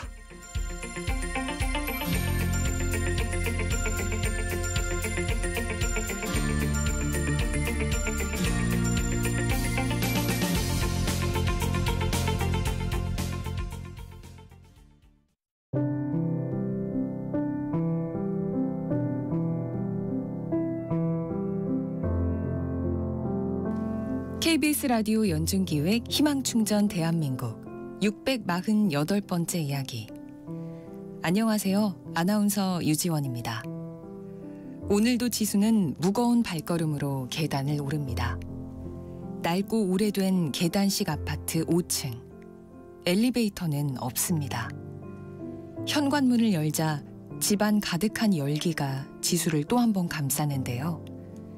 그 열기 속에서도 지수는 늘 그렇듯 가장 먼저 안방으로 달려갑니다. 2년 전 심장이식 수술을 받은 엄마는 지금도 종일 방 안에 누워 지내는데요. 지수가 엄마를 위해 할 수 있는 건 찬물에 적신 수건으로 몸을 닦아드리고 선풍기 바람으로 열기를 식혀드리는 일. 오늘도 땀에 젖은 채 엄마의 식사를 준비하는 어린 지수. 숨막히는 폭염 속 지수에겐 한 줄기 바람도 간절한 희망이 됩니다. 지수 가족이 조금 더 나은 환경에서 살아갈 수 있도록 여러분의 사랑과 마음을 모아주세요.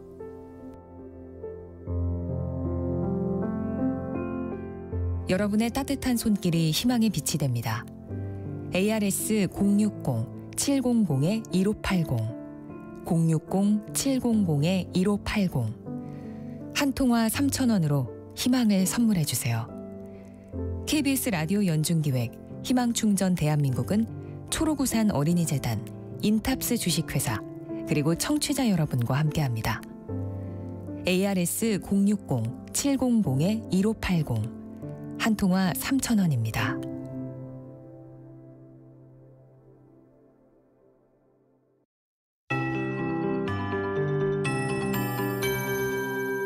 KBS 58분 날씨. 전국 대부분 지역에 폭염특보가 발효 중입니다. 오늘 낮 기온 강릉에 36.2도를 최고로 서울은 32.2도의 최고 기온을 기록했습니다. 바야흐로 한여름에 접어드는 시기인데요. 사실상 초여름부터 반복된 무더위라 기온이 어디까지 치솟을지 걱정입니다. 최고 체감 온도가 33도, 일부 지역 35도 이상으로 올라 매우 무덥습니다. 온열 질환 발생하지 않도록 건강관리에 유의하셔야겠습니다. 오늘 밤까지 소나기 오는 곳이 있겠습니다. 정확히 말씀드리면 자정까지 해당되니까 저녁 외출에도 우산 지참하시는 게 좋겠습니다. 전국적으로 5에서 60mm, 많은 곳은 80mm 이상 될 걸로 보고 있고요. 내일도 오후에 강원, 충청, 경북에 소나기가 내리겠습니다. 내륙, 산지 모두 해당되는데 5에서 30mm고 모레도 역시 강원 지역 안에 소나기 예보 있습니다. 오늘 가장 강하게 쏟아질 듯 보입니다. 시간당 10에서 30mm 정도 보고 있고 천둥, 번개, 돌풍도 예상됩니다. 안전사고에 유의하셔야겠습니다. 내일 아침 기온 서울 25도 등 22도에서 27도, 낮 최고 기온 서울 33도를 포함해서 30에서 35도로 오늘보다 더 덥겠습니다. 또 오늘 밤부터 내일 아침 사이 남해안과 서해안, 내륙을 중심으로 안개가 짙겠고요. 바다 안개도 당분간 짙은 곳이 많겠습니다. 지금 서울의 기온은 30.8도입니다. 강혜종입니다.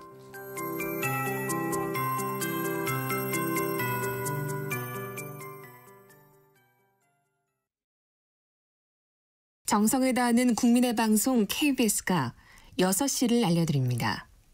AM 711kHz, FM 97.3MHz, KBS 1라디오입니다. HLKA.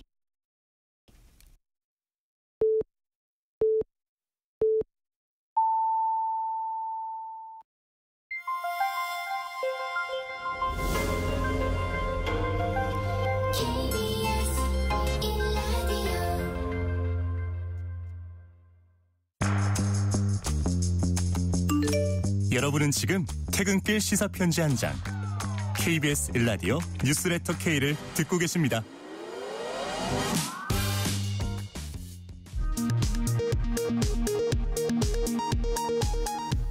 이 시각 라디오 정보센터 뉴스입니다. 최근 폭우로 19명이 숨진 것으로 집계된 가운데 실종자 9명을 찾기 위한 수색 작업이 계속되고 있습니다. 농경지 침수는 2만 9천여 헥타르, 가축 폐사는 169만 마리로 집계됐습니다. 이재명 대통령은 특별 재난지역 선정을 최대한 서두르라고 지시했습니다. 이재명 대통령이 정부의 해외 원조 사업과 관련해 연간 수조 원이 들어가지만 납득하지 않는 사업이 많다며 점검을 지시했습니다. 이재명 대통령이 강선우 여가부 장관 후보자 등 장관 후보자 4명에 대한 인사청문 보고서를 24일까지 재송부해달라고 국회에 요청했습니다. 비상계엄 옹호 등 과거 저서 및 발언과 관련해 논란에 휩싸인 강준욱 대통령실 국민통합비서관은 자진 사퇴했습니다. 김계환 전 해병대 사령관이 오늘 구속영장 심사에서 이른바 VIP 경로서를 들은 적이 있다고 처음으로 인정했다고 김 전 사령관 측 변호인이 밝혔습니다. 순직해병특검은 김태효 전 대통령실 국가안보실 1차장을 출국 금지 조치했습니다. 김건희 특검팀이 집사 게이트와 관련해 이노베스트 코리아 전 실소유주로 알려진 윤모 씨를 소환하고 건진법사 청탁 의혹과 관련해 통일교 전 세계본부장을 소환했습니다. 지금까지 라디오 정보센터 뉴스 편유희였습니다.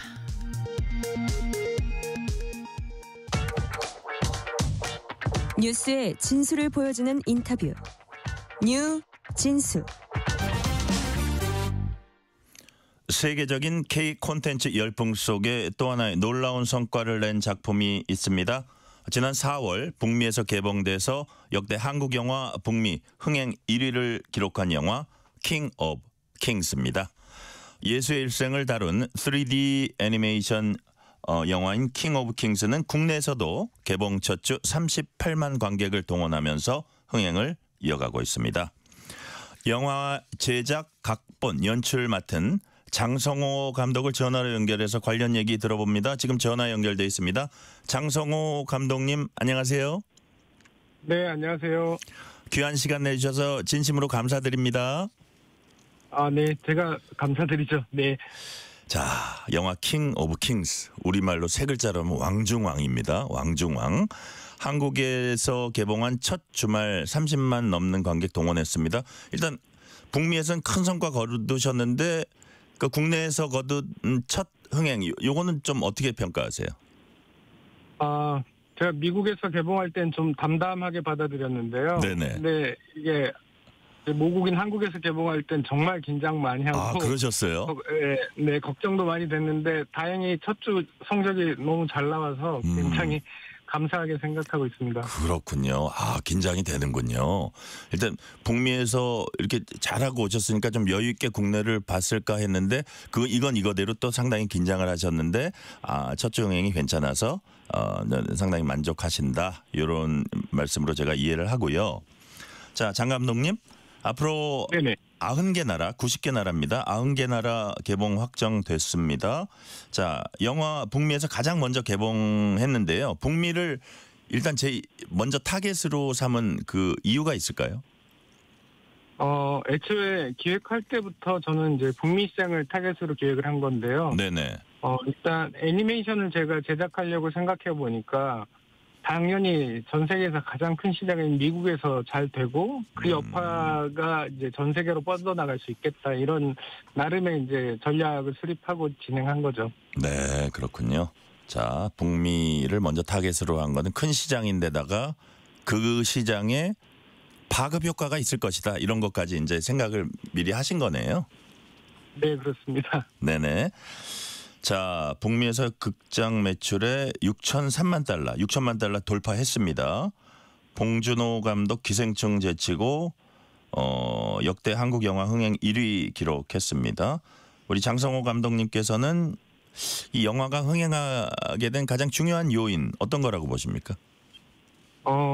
일단 그 기독교 소재였던 게 가장 중요한 요인인 것 같아요. 아무래도 이제 미국은 청교도들이 세운 나라고 네네. 기독교 문화가 일반적이고 보편적이거든요. 네.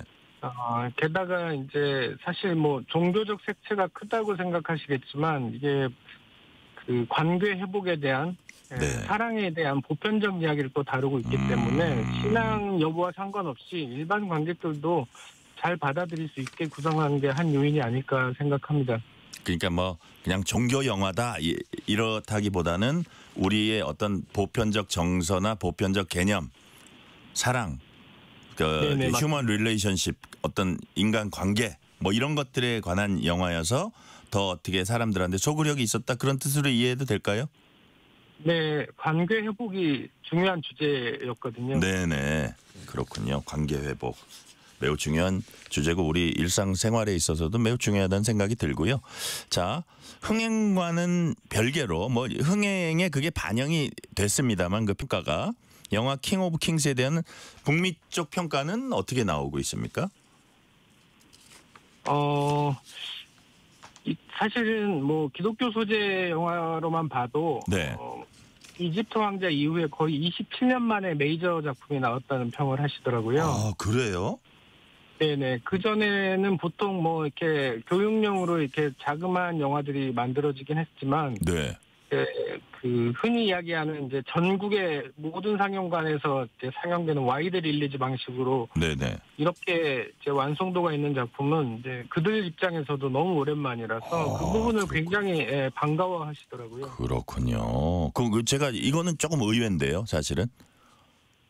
네, 저도 심지어 이제 그런 작품이 한국에서 제작되고 한국인들이 이제 중요한 역할을 했다는 것도 그들한테는 좀 당황스러운 요소였던 것 같아요. 그러니까 더더욱 놀랐겠네요, 미국 사람들이. 네, 맞습니다. 약간 자기 반성 같은 말씀하시는 분들도 많이 있었어요. 우리는 왜 안 했지? 맞습니다. 네, 왜 우리가 했어야 될 일인데 왜 메이저 스튜디오들이 이제 이런 작품 더 이상 안 만드냐. 과거에 10개도 만들고 배너도 만들었던 그러니까요. 그 영화들이 기억나서 그런 거 매년은 아니더라도 종종 나온다 이렇게 생각하고 있었는데 와, 약간 의외의 말씀을 들었습니다. 그래서 더 이제 워낙 잘 제작도 잘하셨겠지만 가치가 더욱 빛났다 이렇게 이제 보시는 거고요.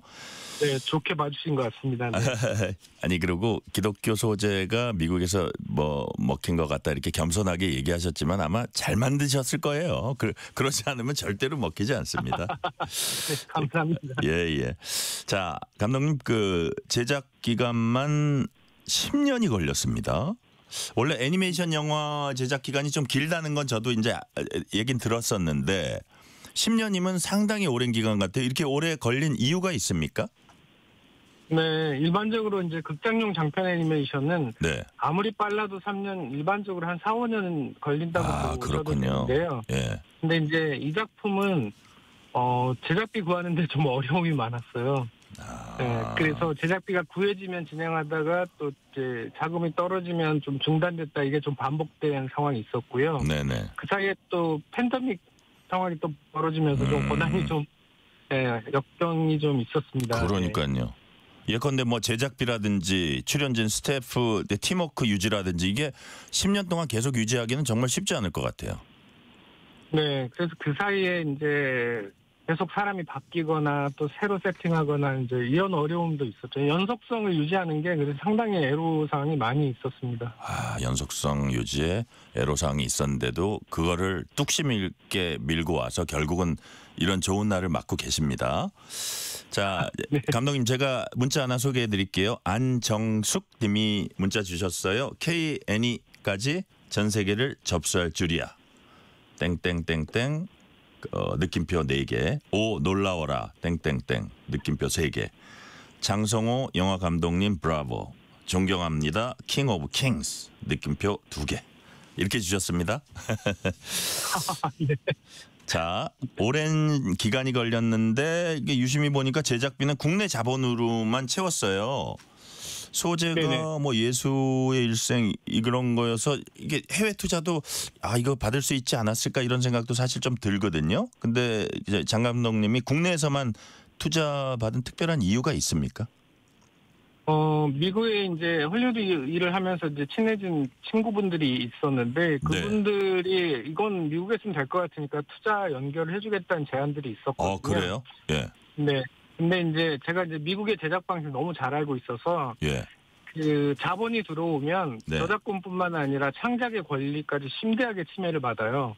그래요? 그래서 이거는 그렇게 해서는 안 될 작품이다라는 생각이 들어서 이제 과감하게 미국 투자를 포기하고 이제 국내에서 국내 자금만으로 완성해보자 이제 이런 판단을 한 건데요. 네. 그게 결국 이제 고난의 시작이 된 것 같습니다. 그러니까 어쨌든 좀 더 쉽게 이렇게 자본을 유치할 수 있었는데 그 길을 안 가고 조금 더 어려운 길을 가신 거네요. 결과적으로는 그렇죠. 근데 지금은 그 선택이 옳은 판단이었다는 생각을 하고 있습니다. 그래요? 지금 아까 뭐 제약이 많이 들어오고 이렇게 간섭이 들어오고 그런다 그랬는데 미국 자본 들어오면 좀 까다롭게 이거저거 요구하나 봐요. 좀 그거를 조금만 더 설명해 주실래요? 제가 모르던 부분이어서 좀 궁금해서 그럽니다. 네, 기본적으로 미국은 철저하게 자본주의 시장이라서 이게 흥행이 될지 말지를 자의적으로 판단해서 뭐 창작적인 침해를 되게 심각하게 해요. 시나리오를 수정시킨다거나 편집권을 이제 박탈해서 알아서 편집하고 뭐 배급이든 마케팅이든 그들이 원하는 방식으로 그 컨텐츠를 다 좌지우지하거든요. 그래요? 그러니까 예를 들어서 장 감독님이 이런 작품을 구상했는데 나중에 그 미국 자본 들어와 가지고 그들이 이제 그 계약 맺을 때 딱 깨알같이 써놓은 거에 이렇게 그 따라가다 보면은 내 작품은 어디 간지 온데간데 없을 수도 있다? 맞습니다. 그래요? 네, 봉준호 감독님처럼 창작권을 요구할 만한 이제 강력한 파워가 계신 분들은 이제 그게 쉽지 않지만 이제 저는 또 창작자로 이렇게 검증된 적이 없고 그러다 보면 이제 훨씬 더 침해를 심하게 당할 수 있죠. 그게 이제 그 갖고 있는 감독이 그 동안의 이력으로 갖고 있는 파워가 거기에 또 작용을 하는군요. 계약서를 쓸 때. 네, 맞습니다. 그러니까요. 무슨 얘기인지 이제 이해가 됐고. 자, 근데 우리 장성호 감독님은 지금 확실히 검증되고 있습니다. 그래서 앞으로 더 이제 파워가 생길 거라는 생각이 들고 또 이제 더 좋은 작품 아마 해주실 거라는 기대도 들고 해요. 제가 질문 이어갈게요. 자, 영화의 흥행에 뭐 당연히 화려한 보이스 캐스팅 한몫할 것 같습니다. 우마 서먼, 피어스 브로스넌 같은 그 세계적인 배우들 섭외. 이거 어려웠을 것 같아요. 어떻게 섭외를 하셨습니까? 네, 제가 이제 헐리우드 일을 하면서 이제 생겼던 네트워크를 통해서 최고의 캐스팅 보이스 디렉터를 이제 소개받게 됐어요. 그분이 이제 제이미 토마슨이라는 분인데 디즈니에서 16년이라는 베테랑이신 분이에요. 이분이 이제 저희 작품을 너무 기획을 마음에 들어 하셔서 자기 인생에 한 번 쓸 카드를 이 작품을 쓰겠다 이렇게 말씀을 해주셨어요. 오, 그래요. 네, 그래서 이제 굉장히 놀라운 캐스팅이 완성되게 됐죠. 와, 이게 방송에서 밝히실지 어떨지 몰라도 이 우마 서먼이나 그다음에 피어스 브로스넌 같은 분들 캐스팅하려면 돈 많이 들죠. 아, 그렇게 다들 상상하고 짐작하실 텐데 네. 맞습니다. 원래 많이 드리는 게 맞는데 놀랍게도 저희는 돈을 많이 안 들였어요. 어떻게 그게 가능하죠? 그분들 받는 수준이 있을 텐데. 근데 그분들이 네. 그저 돈 많이 준다고 해서 작품에 출연하시는 분들이 아니에요. 작품의 그래요? 어떤 취지나 방향 그리고 작품성이 마음에 들면 조건이 좀 안 좋다라도 받아들이시는데 이번에는 저희가 제작비가 크지 않지만 네. 좋은 작품이면 좀 참여해 주시면 어떻겠냐 이 설득을 했는데 이게 잘 받아들여 주셔서 너무 감사하죠. 그렇군요. 이것도 약간 놀라운 부분인데요. 지금 말씀해 주신 부분도 놀라운 부분입니다. 저희는 지금 영화 킹 오브 킹스로 북미에서 흥행을 터뜨린 데 이어서 국내에서도 흥행 이어가고 있는 킹 오브 킹스의 장성호 감독과 지금 인터뷰하고 있습니다. 질문을 이어가 볼게요. 작중 주인공인 예수역 성우가 누군가 이게 이제 중요했을 것 같은데 미국에선 오스카 아이작 배우죠. 한국에서 배우 진선규가 맡았습니다. 자, 감독님 예수역 성우 캐스팅할 때 어떤 점을 가장 중시하셨습니까? 저는 이제 미국에서 캐스팅할 때는요. 네네. 이제 흔히 이야기하는 이제 전형적인 앵글로색슨 백인이 예수 역할은 더 이상 안 했으면 좋겠다를 제가 캐스팅 디렉터한테 요구를 했고요. 아, 그래요. 전 세계의 인류를 대변할 만한 사람이면 좋겠다였는데 이게 좀 막연한 기준 같긴 한데. 네네. 오스카 아이작이 녹음실에서 이제 저를 만나가지고 제가 이런 기준으로 찾고 있었다는 얘기를 했더니 놀랍게도 자기 북에서 4개국, 모계에서 4개국, 총 8개국의 혼혈이라고 자기가 그렇다는 얘기를 하시는 거예요. 8개국 혼혈이다. 예. 네, 그래서 내가 진정 준비된 예수님 아니야 이러면서 이제 농담하고 웃었던 기억이 나는데요. 혼혈이 캐스팅에 유리했군요. 아니 뭐 꼭 사실 모르고 캐스팅했는데 하고 보니 결과적으로 제 의도대로 잘 된 거죠. 아니 근데 아까 우리 감독님이 말씀하신 전 세계 인류를 대변한다 이게 어떤 개념인지 확 잡히진 않아서요. 그러니까 좀 너무 전형적인 어떤 한 인종만 대변하는 건 아니길 바랬던 마음이 있었던 거예요. 그런 말씀이시군요. 네네네네. 그러니까 결과적으로는 여러 인종이 이렇게 좀 섞인 그런 분이 오히려 더 보편적 인류에 가깝다 이렇게 보시는 거네요. 어떤 가장 강한 지금 뭐 앵글로색슨이 아니라 뭐 그런 개념으로 봐도 될 것 같아요. 네. 그전에는 이제 백인들이 예수님 역할을 워낙 많이 했기 때문에 그렇게는 안 됐으면 하는 마음은 있었다는 거죠. 그러니까요. 네네. 우리가 뭐 신데렐라도 이게 백인 일변도로 쭉 오다가 그게 이제 뭐 유색 인종이 가니까 논란도 있고 그랬었는데 지금 여하튼 뭐 그거의 연장선상인지는 몰라도 어쨌든 인류를 좀 보편적으로 두루두루 대변하는 어떤 캐릭터였으면 좋겠다는 개념이 계셨던 거예요. 그죠? 네, 맞습니다. 네네. 네. 그리고 한국 배우는 진성규 배우님이 하셨는데 네네. 사실 전 영화 일을 그전부터 오래 했지만 영화계에서 진성규 배우가 인성이 정말 좋고 성실하기로 너무너무 유명한 배우였어요. 그래요? 네, 그러다 보니까 뭐 많은 분들이 예수님 역할은 진성규 배우가 하면 좋겠다는 그랬어요? 네, 제안을 많이 주셨죠. 네. 그게 이제 아니 진성규 배우 진짜 연기도 잘합니다. 저도 이제 좋아하는데 연기도 잘하는데 또 이제 제작진들이 옆에서 지켜보면 정말 인성 좋고 성실하고 이런 부분들을 또 우리는 모르는 부분들을 제작진들 특히 감독님들은 많이 살 것 같아요.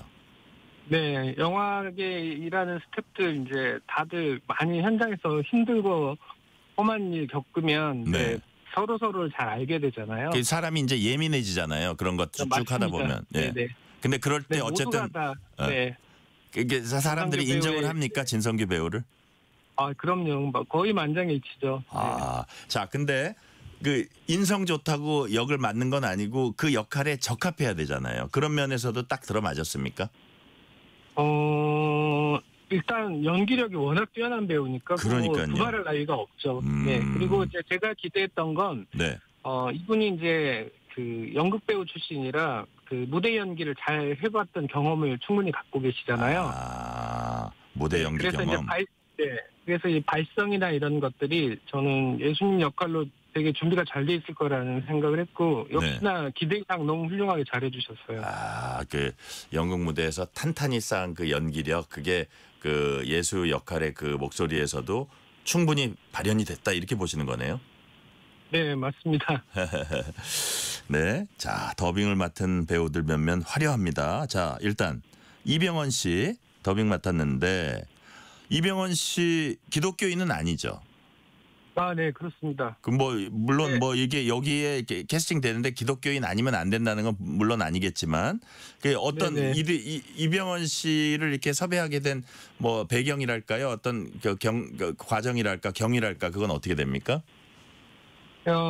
이제 제가 영화계에 오래 있었으니까 그 캐스팅을 도와주시는 분들이 계셨는데 저랑 친한 제작자가 우리 작품이 그냥 기독교인들만의 잔치, 이렇게 작은 영화처럼 보이지 않고 모든 사람들이 볼 수 있는 좀 완성도 높고 큰 작품처럼 보였으면 좋겠다. 그러면서 그러려면 이병헌 배우가 하면 좋겠다는 제안을 주셨어요. 네네. 근데 저는 뭐 제안을 해주는 건 좋지만 이게 현실이 될까 싶었는데 놀랍게도 금방 받아들이셨죠. 그래요? 그래서 네, 나중에 이거 받아들인 이유가 뭐냐라고 여쭤봤더니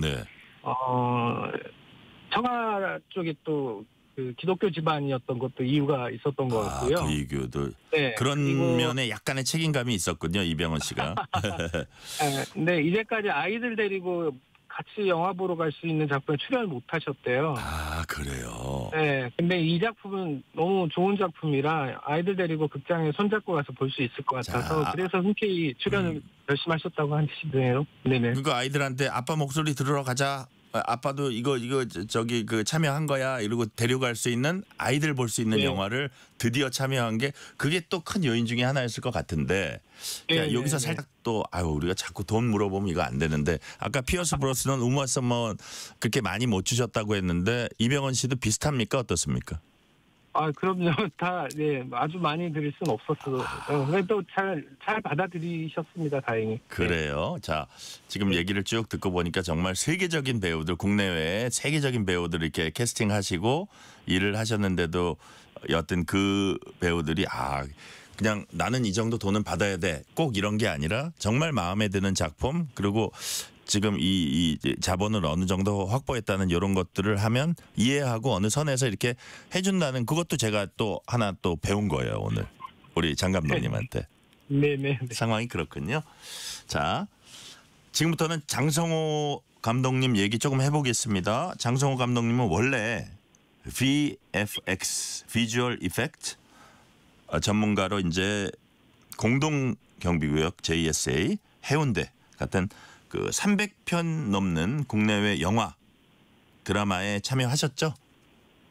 네, 맞습니다. 네네네.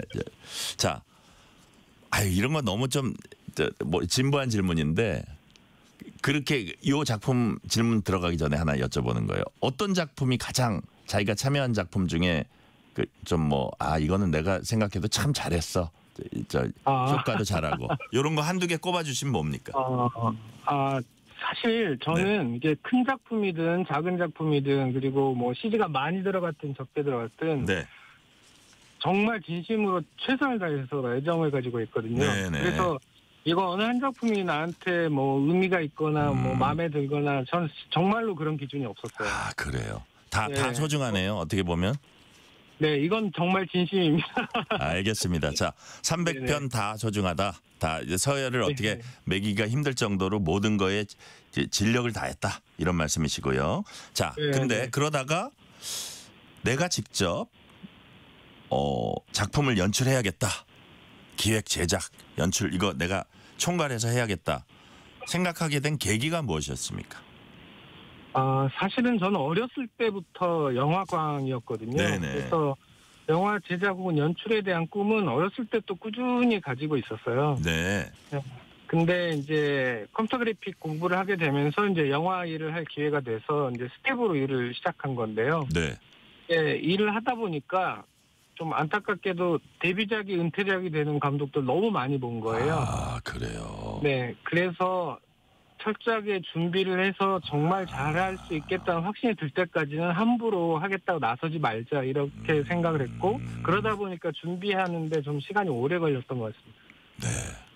지금 죄송한 말씀이지만 우리 장 감독님이 영화계에 뛰어든 지 몇 년 되는 해입니까 올해가? 32년 차인 것 같아요. 32년 차면 어쨌든 20년이 넘어서 자기가 총괄하는 작품을 이제 기획하기 시작하신 거네요. 네, 그렇습니다. 와, 그래요. 자, 그러면 약간 세부적으로 보면 제작, 각본, 연출 모두 맡으셨는데 원래 이제 시각 디자인 그쪽 전문가인데 워낙 영화에 대한 애정이 있었고 내가 준비해서 한번 해봐야겠다 이런 생각은 이제 갖고 계셨다고 생각하셨을 것 같은데 각본 이런 부분이 조금 더 어렵지 않았어요? 어땠어요? 일단은 제가 어렸을 때부터 책 읽는 걸 좋아해서 네. 그 고전 문학들을 되게 많이 읽었었어요. 근데 그게 지나놓고 보니까 저한테 도움이 되게 많이 됐던 것 같고요. 고전 문학이요. 네. 네. 그리고 이제 스텝으로 일하면서 수백 편의 시나리오를 제가 읽어볼 수밖에 없었는데 일단 저한테 오는 시나리오는 이제 투자자가 투자를 확정한 검증된 시나리오들이잖아요. 아, 그렇군요. 네, 네. 그게 엄청난 공부가 됐군요. 수많은 세월 속에. 그럼요. 네. 그런 과정들이 있었기 때문에 또 평소에 이제 시나리오를 쓰는 이제 습작 연습 이런 것도 많이 했었고요. 아, 스스로 연습도 많이 하셨었고. 네, 맞습니다. 이야, 그럼 정말 준비된 그 제작자군요. 우리 그 장성호 감독님. 자, 이미 알려진 이야기 소재로 이게 뭐 영화를 만들다 보니까 아, 이건 좀 차별화해야겠다 이런 생각도 많이 하셨을 것 같아요. 그래서 지금까지 여러 작품들이 이제 예술을 다뤘지만 우리 장성호 감독님의 이번 킹 오브 킹스는 이런 점에서 다르다. 특별히 강조하고 싶으신 부분이 있을 것 같아요. 어떤 게 있습니까? 예, 처음에 이제 예수님을 소재로 한다고 할 때 다들 이거 다 뻔히 아는 이야기고 재미없을 것 같다. 이제 이런 예상들을 많이 하시고 우려도 많으셨는데 네네. 일단은 저는 디킨스가 아들한테 이야기해주는 그 형식 자체가 조금 그 특별하게 보일 수 있을 거라는 생각을 했고요. 네네. 네. 그러면서 이제 그 어린 아들이 아버지 이야기를 듣다가 완전히 빠져들어서 정말 2000년 전에 시간 여행을 떠난 것처럼 그러면 아이 입장에서는 예수님의 여정이 되게 모험과 판타지의 어드벤처 이런 되게 스펙타클한 요소로 받아들일 것 같았어요.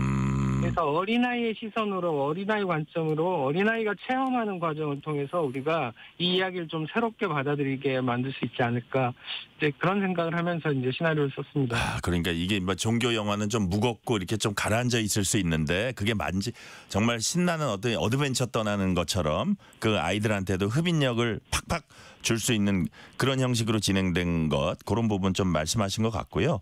자, 아까 관계 회복 얘기하셨는데 우리 장성호 감독님이 뭐 어떤 요런 메시지 정도는 전하고 싶었다 하는 게 있으면 어떤 겁니까? 일단 뭐 신앙 여부를 떠나서 그 기독교가 인류 역사와 문화에 문명에 어마어마한 영향을 끼쳤잖아요. 그럼요. 예, 근데 그 핵심을 잘 보면 사실은 예수님의 메시지가 이제 서로 사랑하라는 말씀이 있어요. 맞습니다. 예. 그러니까 결국 저희가 사랑 없이 존재할 수 없는 존재고 그런 사랑에 대한 이야기를 하고 있기 때문에 저는 이 영화에서 그 사랑을 조금이라도 관객들이 좀 체험해 보셨으면 좋겠다 그런 생각이 있었습니다. 네, 서로 사랑하라 사랑 체험. 자, 앞으로 계획도 궁금합니다. 다음 작품 어떤 구상하고 계세요? 예, 사실은 뭐 기획도 해놨고 시나리오 써놓은 것들도 있는데 이제 가 제목도 나와 있습니까? 네, 그렇긴 한데 뭐 아직 오픈할 수 있는 건 아닌 것 같고. 그렇군요. 예. 네, 다만 킹 오브 킹스가 워낙 이제 제 예상보다 더 잘 되는 바람에 이제 여기저기서 좀 제안들이 많이 들어오고 있어서 좀 신중하게 고민하고 검토하고 있습니다. 네, 자체적으로 구상하고 계신 게 있었는데 또 여기저기서 제안도 많이 들어와서 좀 종합적으로 이제 보고 계시다는 말씀이시고요. 다음에도 만약에 작품 만들게 되면 이번처럼 북미 먼저 갈 겁니까? 예, 저는 글로벌 마켓에서 범용적으로 보편적으로 소구될 만한 작품을 꾸준히 만들고 싶어요. 네. 자, 마지막 질문 드릴게요, 감독님. 우리 장성호 감독님이 개인적으로 좋아하는 또 가장 인상적으로 봤던 애니메이션 작품 하나 추천해 주세요. 사실 너무 많은 작품들 제가 사랑해서 한 작품 딱 꼽기가 어려운데 네.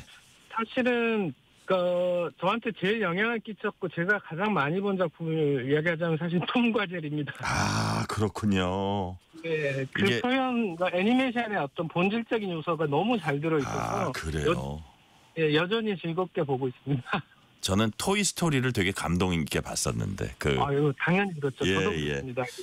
여튼 톰과 제리에서 많은 영향을 받았다는 말씀이시고요. 오늘 서로 사랑하라, 사랑을 실천하는 네. 메시지. 자, 킹 오브 킹스, 왕중왕.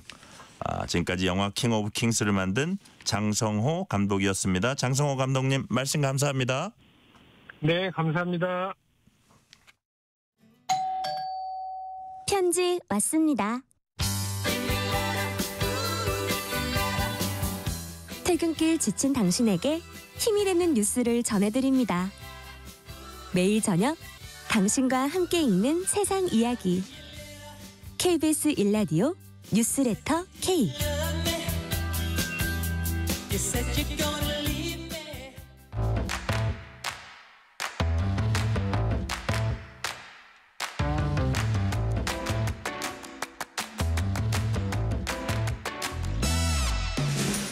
오늘 가장 뜨거운 뉴스, 화제 소식 쏙쏙 골라서 전해드립니다. 뉴스레터 브리핑. 오늘 한국일보 김도형 기자 나오셨습니다. 김도형 기자님 어서 오세요. 안녕하세요. 자, 이 뉴스 가장 사람들이 오늘 관심 있을 것 같아서 우리가 제일 앞으로 올렸습니다. 휴대폰 지원금을 규제해왔던 단통법 오늘부터 폐지됐습니다. 자, 휴대폰 소비자들에게 큰 영향 있겠고 이동통신 시장에도 큰 변화가 생기겠죠? 예, 정식 명칭은요. 이동통신 단말 장치 유통구조 개선에 관한 법률인데요. 네. 이 단통법이 오늘 날짜로 폐지가 됐습니다. 이에 따라서 단말기 지원금 공시 의무가 사라지고 그간 공시 지원금의 15% 한도로 제한이 됐던 추가 지원금의 상한이 없어집니다. 2014년에 제정이 됐는데 11년 만에 폐지가 된 겁니다. 일단 가장 큰 변화는요. 아시다시피 유통점이 지급하는 보조금 한도가 없어진다는 겁니다. 통신사는 공통 지원금의 형태로 보조금을 지급하고요. 유통점은 이와 무관하게 자율적으로 추가 보조금을 책정할 수 있습니다. 지금까지는 예를 들어서 출고가가 100만 원인 휴대전화에 공시지원금이 50만 원일 경우 최대 7만 5천 원까지만 그 추가 지원금이 가능했거든요. 네. 앞으로는 유통점에 따라서 보조금 규모가 천차만별로 달라지게 됩니다. 과거에 시행되기 전에는 휴대폰을 빵원에 구입하는 경우도 있었잖아요. 예. 그때처럼 공격적인 마케팅이 부활할 가능성이 큽니다. 기존에 불법으로 간주됐던 페이백, 그러니까 물건을 산 뒤에 판매자가 구매자에게 돈을 주는 방식도 계약서에 명시하면 허용이 되게 됩니다. 휴대폰 가격보다 보조금이 오히려 더 높아서 휴대폰을 살 때 오히려 돈을 받는 마이너스 폰도 가능해지는 겁니다. 네. 다만 실제로 보조금 수준이 어느 정도 수준에서 형성될지는 시장 상황을 조금 지켜봐야 될 걸로 보입니다. 그리고 보조금 대신 월 통신 요금을 최대 25%까지 할인받는 선택 약정 할인 제도가 있잖아요. 네. 이거는 그대로 유지가 됩니다. 선택 약정 이용 시에도 추가 지원금은 중복으로 받을 수가 있습니다. 네.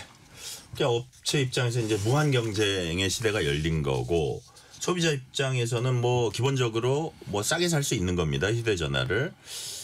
좋게만 보이지만 김 기자, 네. 세상에 공짜 있습니까? 없습니다. 공짜 없습니다. 그래서 단말기 가격은 그렇게 싸졌는데 이게 과연 통신회사하고 계약 맺을 때 얼마나 우리가 또 이거를 꼼꼼히 살펴야 될까요? 그래서 우리가 우려해야 될 부분 또 꼼꼼히 살펴봐야 될 부분 이런 게 있을 것 같아요. 예, 일단은 소비자들 입장에서 보면 기본적으로는 더 저렴한 가격에 휴대폰을 살 기회가 생긴 거잖아요. 네네. 그런데 과거에 휴대폰 성질 또는 호갱 이런 표현이 있었잖아요. 네네. 정보의 비대칭에 따라서 같은 휴대폰이 다른 가격에 팔리면서 소비자들 간의 차이가 생길 가능성이 있습니다. 또 특별히 좀 주의해서 봐야 되는 게 네. 휴대폰 요금제뿐만 아니라 보니까 요즘에는 각종 약정이나 뭐 부가 서비스 등 조건들이 많잖아요. 네. 보조금을 많이 주면서 오히려 이런 조건들을 많이 걸어 더 큰 경제적 부담을 유발하게 할 수도 있을 걸로 보입니다. 이런 부분에 특별히 유의하셔야 되는데 특히 약정과 관련된 위약금은 좀 주의 깊게 살펴보셔야 될 것 같아요. 그리고 업계 내부적으로도 대형 통신사나 자금력이 있는 유통점들의 경우에는 경쟁에서 우위를 점할 수 있게 되지만 여력이 안 되는 중소업체의 경우에는 위기를 겪을 수 있을 것으로 보입니다. 그리고 아직 제도적 완비도 안 된 상태라 가지고 시행령이 의결되지 않았기 때문에 방통위의 행정지도나 업계의 자율 규제에 의존을 해야 하는 상황입니다. 그러니까요. 예를 들어서 우리가 진짜 싸다 그래가지고 이제 통신 약정도 맺고 그랬는데 나중에 그 해지했을 때 그 폭탄 위약금이죠. 위약금 폭탄 이런 것들 다 이렇게 좀 감안을 해가지고 꼼꼼히 계약서 더 꼼꼼히 살피셔야 될 것 같습니다. 주제를 바꿔볼게요. 민생회복 소비 쿠폰이 어제부터 지급되기 시작했습니다. 신청자 몰려서 카드사 홈페이지가 다운되기도 했는데요. 첫날 신청자 몇 명이나 됐어요? 698만 명입니다. 1인당 15만 원에서 45만 원까지 지급을 하는데 네. 어제는 출생연도 뒷자리가 1 그리고 6인 사람들이 신청을 할 수 있었습니다. 전체 대상자가 5,060만 명이니 13.78%에 해당합니다. 코로나19 때 지급했던 국민지원금의 경우 첫날에 500만 명이 신청을 했거든요. 네. 그때보다는 40% 정도 많은 셈입니다. 그래서 모두 얼마가 지급됐느냐? 1조 2,722억 원이 국민들에게 지급이 됐습니다. 소비 쿠폰은 신용이나 체크카드 그리고 모바일 지역사랑 상품권, 지리형 상품권, 선불 카드 등으로 신청이 가능한데요. 신용 체크카드로 신청하는 경우가 가장 많았습니다. 약 77% 534만 명이 신용 체크카드로 신청을 했습니다. 네. 그런데 모바일 지역사랑 상품권도 100만 명이나 돼서 꽤 많았거든요. 이게 지역화폐의 경우에는 지자체 별도의 혜택까지 누릴 수 있어서 그런 겁니다. 이를테면 서울시의 공공배달앱인 땡겨요에서는 지역화폐로 2만 원 이상 3번 주문하게 되면은 1만 원을 서울사랑 상품권으로 다시 받을 수 있거든요. 그렇기 때문에 소비 쿠폰으로 지역사랑 상품권을 받으면 추가 혜택까지 누릴 수 있게 되는 셈입니다. 네. 근데 중고 거래 플랫폼에 선불카드죠. 예. 선불카드를 판다 이런 글들이 올라오고 있다고 합니다. 자, 소비 쿠폰을 판다, 유통시킨다? 이게 가능한 일입니까? 안 됩니다. 안 되는 거죠? 명백히 불법 행위입니다. 예. 이 판매 게시글들을 몇 가지 살펴보고 왔는데 예를 들면 자기가 주소지가 서울인데 생활하는 곳이 인천이라거나 아니면은 경기권에 주소지가 있는데 네. 경북이 일터라서 선불카드를 못 쓴다는 내용과 함께 15만 원짜리 선불카드를 13만 원 정도에 판다는 글이 올라오고 있어요. 이게 왜냐하면은 소비 쿠폰이 주소지의 시군에서만 사용이 가능하거든요. 서울 시민은 서울 그리고 만약 강원도 원주 시민은 원주에서만 사용이 가능한 시기입니다. 사용 기한도 올 11월 30일까지다 보니까 실제로 사용에 불편을 느끼는 거주지와 주소지와 거주지가 다른 분들이 네. 중고거래 플랫폼에 판매 게시글을 올리는 겁니다. 그런데 이렇게 소비 쿠폰을 부정 유통할 경우에는 적발됐을 시에 환수뿐만 아니라 처벌도 받을 수가 있습니다. 보조금 관리법에 따라 지원액의 전액 또는 일부를 반환해야 할 수도 있고 제재 부과금이 부과될 수도 있습니다. 그리고 나중에 또 보조금이 지급될 때 이 네. 지급을 제한받을 수 있습니다. 그래서 중고나라나 당근, 번개장터 등의 중고거래 플랫폼에서는 소비 쿠폰 그리고 민생지원금 등의 특정 검색어의 사용을 제한하고 있고요. 관련 단어가 들어간 게시물에 대한 삭제 조치도 취하고 있습니다. 그리고 또 하나 소비 쿠폰으로 그런 경우도 있을 수가 있잖아요. 물건을 산책한 다음에 결제를 하고 그다음에 현금만 받아 챙기는 그렇죠. 이른바 카드깡이 있을 수가 있는데 이 경우에는 형사처벌까지 가능하거든요. 각별한 주의가 필요합니다. 그래서 행안부는 지방자치단체에 부정유통신고센터를 운영해서 모니터링을 강화해달라고 요청을 했습니다. 네. 그냥 선하게 본래대로 쓰시면 되겠습니다. 자, 트럼프 대통령이 제시한 관세 협상 마감 시한이 다음 달 1일입니다. 열흘, 아흘에 이렇게 10일, 9일 이 정도 남았는데 한미통상교섭 대표들이 오는 25일에 만나기로 했죠. 예, 25일 미국 워싱턴 DC에서 2+2 통상협의가 열립니다. 우리 측에서 구윤철 부총리 겸 기획재정부 장관 그리고 여한구 통상교섭 본부장이 참석할 예정이고요. 네. 미국 쪽의 카운터파트는 스콧 베선트 미국 재무부 장관 그리고 제이미슨 그리어 무역 대표부 대표입니다. 구윤철 부총리가 오늘 이재명 정부 초대 경제 외교 장관들과 첫 대외 경제 장관 회의를 마친 뒤에 밝힌 내용입니다. 지난 4월에는 최상목 당시 경제부총리와 안덕근 산자부 장관이 참석했는데 네. 미국 쪽에서 먼저 재무장관과 무역대표가 참석하니 통상교섭본부장을 참석시켜달라는 요청이 와서 그에 맞췄다고 설명을 했습니다. 미국 입장에서는 관세 전쟁 천병으로 나선 그리어 대표를 내세워서 더 디테일한 합의를 도출하겠다는 포석으로 보입니다. 네. 우리 대표단이 대미 협상 계획 관련해서 얘기한 내용 좀 있습니까? 일단 정부 대응 계획에 관심이 좀 많이 모일 텐데요. 구 부총리는 모든 관계 부처가 원팀으로 국익과 실용 차원에서 계획도 치밀하게 짜고 대응도 총력으로 하기로 했다 정도로 네네. 원론적인 답변만 내놨습니다. 협상 시한이 연장될 수 있냐는 질문도 나왔는데요. 가서 협상을 해야 한다. 협상에 최선을 다하겠다고만 말했습니다. 다만 패키지 딜로 이제 협상이 이루어질 가능성이 거론이 되는데 네네. 정부 고위 관계자는 방위비 분담 등 민감한 의제와 통상 이슈가 패키지 딜로 거론될 가능성이 있다라고 얘기했습니다. 그래서인지 조현 외교부 장관 그리고 김정관 산자부 장관도 네네. 미국으로 출국을 해서 각각 카운터파트와 회의를 하기로 했습니다. 마코 루비오 국무장관, 하워드 러트닉 상무장관이 카운터파트예요. 네. 그리고 이제 패키지를 하게 되면은 농축산물 개방 이슈도 있을 수 있잖아요. 네. 송미령 농림축산식품부 장관은 미국으로 가지는 않지만 협상 지원단이 동행을 한다고 합니다. 네. 그리고 위성락 국가안보실장 그리고 초당적인 한미의원연맹 방문단도 현재 미국에 머무르고 있습니다. 네. 자, 마지막 주제로 가볼게요. 미국 트럼프 대통령이 스포츠 구단 이름이 바뀌어지니까 이름을 바꾸니까 예전대로 이름 다시 바꿔라. 와, 대통령이 이런 것까지 이렇게 스포츠 구단의 이름을 바꿔라 이래서 구설수에 올랐습니다. 어떤 팀 이름을 갖고 저러는 겁니까? 예, 미국 미식 축구 리그 NFL 소속인 워싱턴 커맨더스의 이름을 예전 이름인 레드스킨스로 돌려놓으라고 했고요. 또 메이저리그 야구팀인 클리블랜드 가디언스 또한 예전 이름인 클리블랜드 인디언스로 바꾸라고 했습니다. 네네. 만약에 이름을 바꾸지 않을 경우에는 새 경기장 건설 계획을 보류하겠다고 으름장을 놨습니다. 이게 단순히 농담이 아니고요. 네. 백악관 대변인이 실제로 확인까지 했습니다. 캐롤라인 레빗 백악관 대변인은 대통령의 발언은 농담이 아니다. 스포츠는 대통령이 열정을 가진 많은 것들 중 하나고 팀의 이름이 바뀌길 원한다라고 말을 했습니다. 당연히 스포츠팀 이름을 바꾸는데 대통령이 관여하는 건 문제가 있는 것 아니냐라는 네네. 지적이 나왔는데요. 여기에 대해서는 트럼프 대통령은 과거 대통령들이 하지 못한 많은 일에 관여하는 비전통적인 대통령이라는 답변이 돌아왔습니다. 네, 그 레드스킨스 인디언을 가리키는 건데 인종적인 어떤 그 갈라치기랄까 이런 정치적 노림수도 있다는 얘기가 있습니다. 오늘은 여기까지 말씀 듣겠습니다. 지금까지 한국일보 김도형 기자였습니다. 말씀 감사합니다. 감사합니다.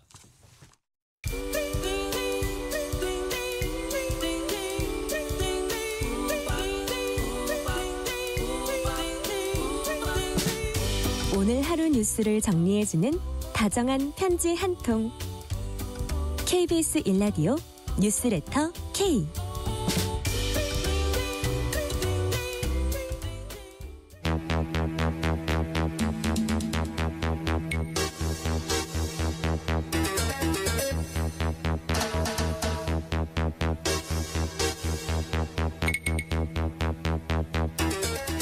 배상훈 프로파일러와 함께 범죄 이면까지 알아보는 시간입니다. 베프의 범죄도시 오늘도 배상훈 프로파일러 나오셨습니다. 배상훈 프로파일러님 어서 오세요. 안녕하세요. 생일 파티에서 상상도 못했던 참극이 벌어졌습니다.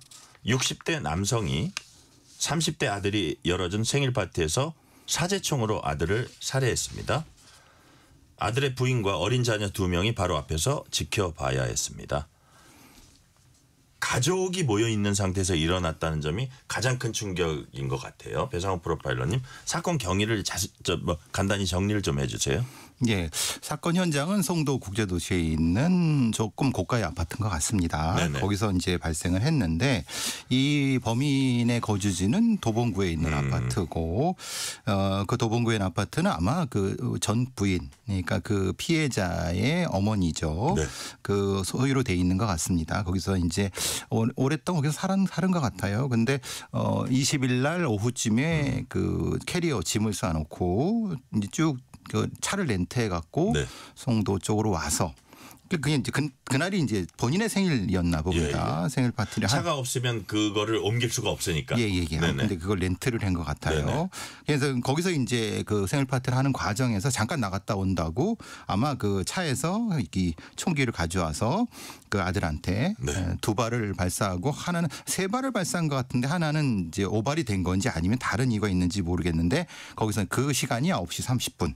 그다음에 그래서 이제 그 신고를 하고 경찰 등등에 출동을 하고 그다음에 이제 범인은 도주하다가 자정경에 이제 남태령 인근에서 검거가 됐고요. 네. 근데 이제 충격적인 것은 이제 본인의 거주지에 상당량의 폭발물. 그러니까요. 그러니까 타이머가 장착된 이걸 보통 저희는 축차 폭발이라고 하는데요. 네. 터지면서 이제 그 화염이 확산되는 겁니다. 한 번에 빵 터지는 게 아니라 확산되는 거는 소위 일종의 소위탄 같은 개념입니다. 예. 불이 굉장히 많이 붙어갖고 전체가 탈 수 있는 그러니까 조잡한데 치밀한 그런 부분까지 된 거라서 네. 지금 프로파일러의 그 어떤 취조가 진행되고 있는데 좀 전부터 입을 열기 시작했나 봅니다. 네. 처음에는 뭐 관여하지 마라. 얘기하지 않겠다. 이런 식으로 얘기했었는데 점차적으로 지금 네. 본인의 뭐 가정사도 얘기를 하고 그러는 것 같습니다. 자, 우리가 가장 관심이 범행 동기예요. 뭐 가정 불화다. 그리고 꽤 오래전에 이혼한 걸로 알려졌는데 범행 동기 어느 정도까지 파악되고 있습니까? 이제 이런 오래된 어떤 축적된 일부 망상적 분노가 있을 때는요. 네네. 동기는 2가지로 나눠집니다. 네네. 모티브와 인텐트로 나눠지는데 네네. 모티브는 내적으로 축적된 어떤 것이고 인텐트는 지금 트리거가 되는 어떤 겁니다.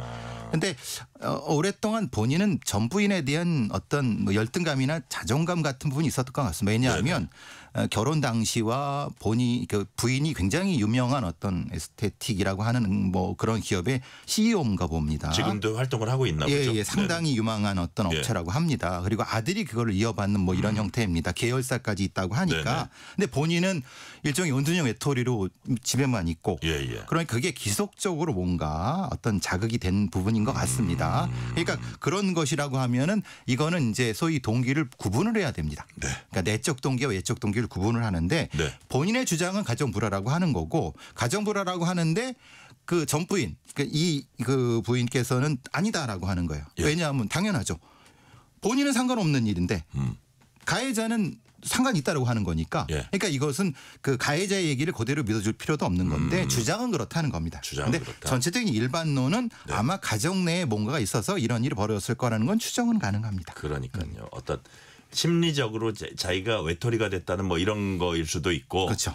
아니면 막말로 이게 더 파고 들어가면 돈 문제일 수도 있고. 그렇죠. 아들한테 아까 물려준다 그러셨잖아요. 예. 그래가지고 금전적으로 자기가 소외된다 이런 걸 수도 있고 그거는 좀 더 봐야 될 것 같고요. 자, 우리가 가장 충격적인 거는 그 장면을 살해하는 그 장면, 총을 쏘는 그 장면을 며느리 그러니까 그 숨진 아들의 부인이죠. 예. 그다음에 어린 손주 둘이 지켜봤다는 거거든요. 예, 그래서 그렇죠. 와 이게 뭐 예를 들어서 여러 가지 가능성 얘기인데 전 부인에게 고통을 주기 위해서 그랬나? 뭐 이런 것도 가능하고 뭐 이런 어떤 심리일까요? 이게? 물론 그런 심리적인 증후군도 있습니다. 네네. 말하자면 어떤 부족 사회에서 어떤 부인한테 고통을 주기 위해서 그 부인의 자식을 살해하는 경우도 그런 증후군도 별도의 것도 있는데 네. 분명한 건 그런 겁니다. 지금 이 범죄의 주요 타겟이 뭐냐? 그러니까 일종의 아들의 살해는 도구고 예. 부인한테 고통을 주려는 게 주요 목적이었느냐. 예. 이렇게 볼 수도 있는 거고요. 네네.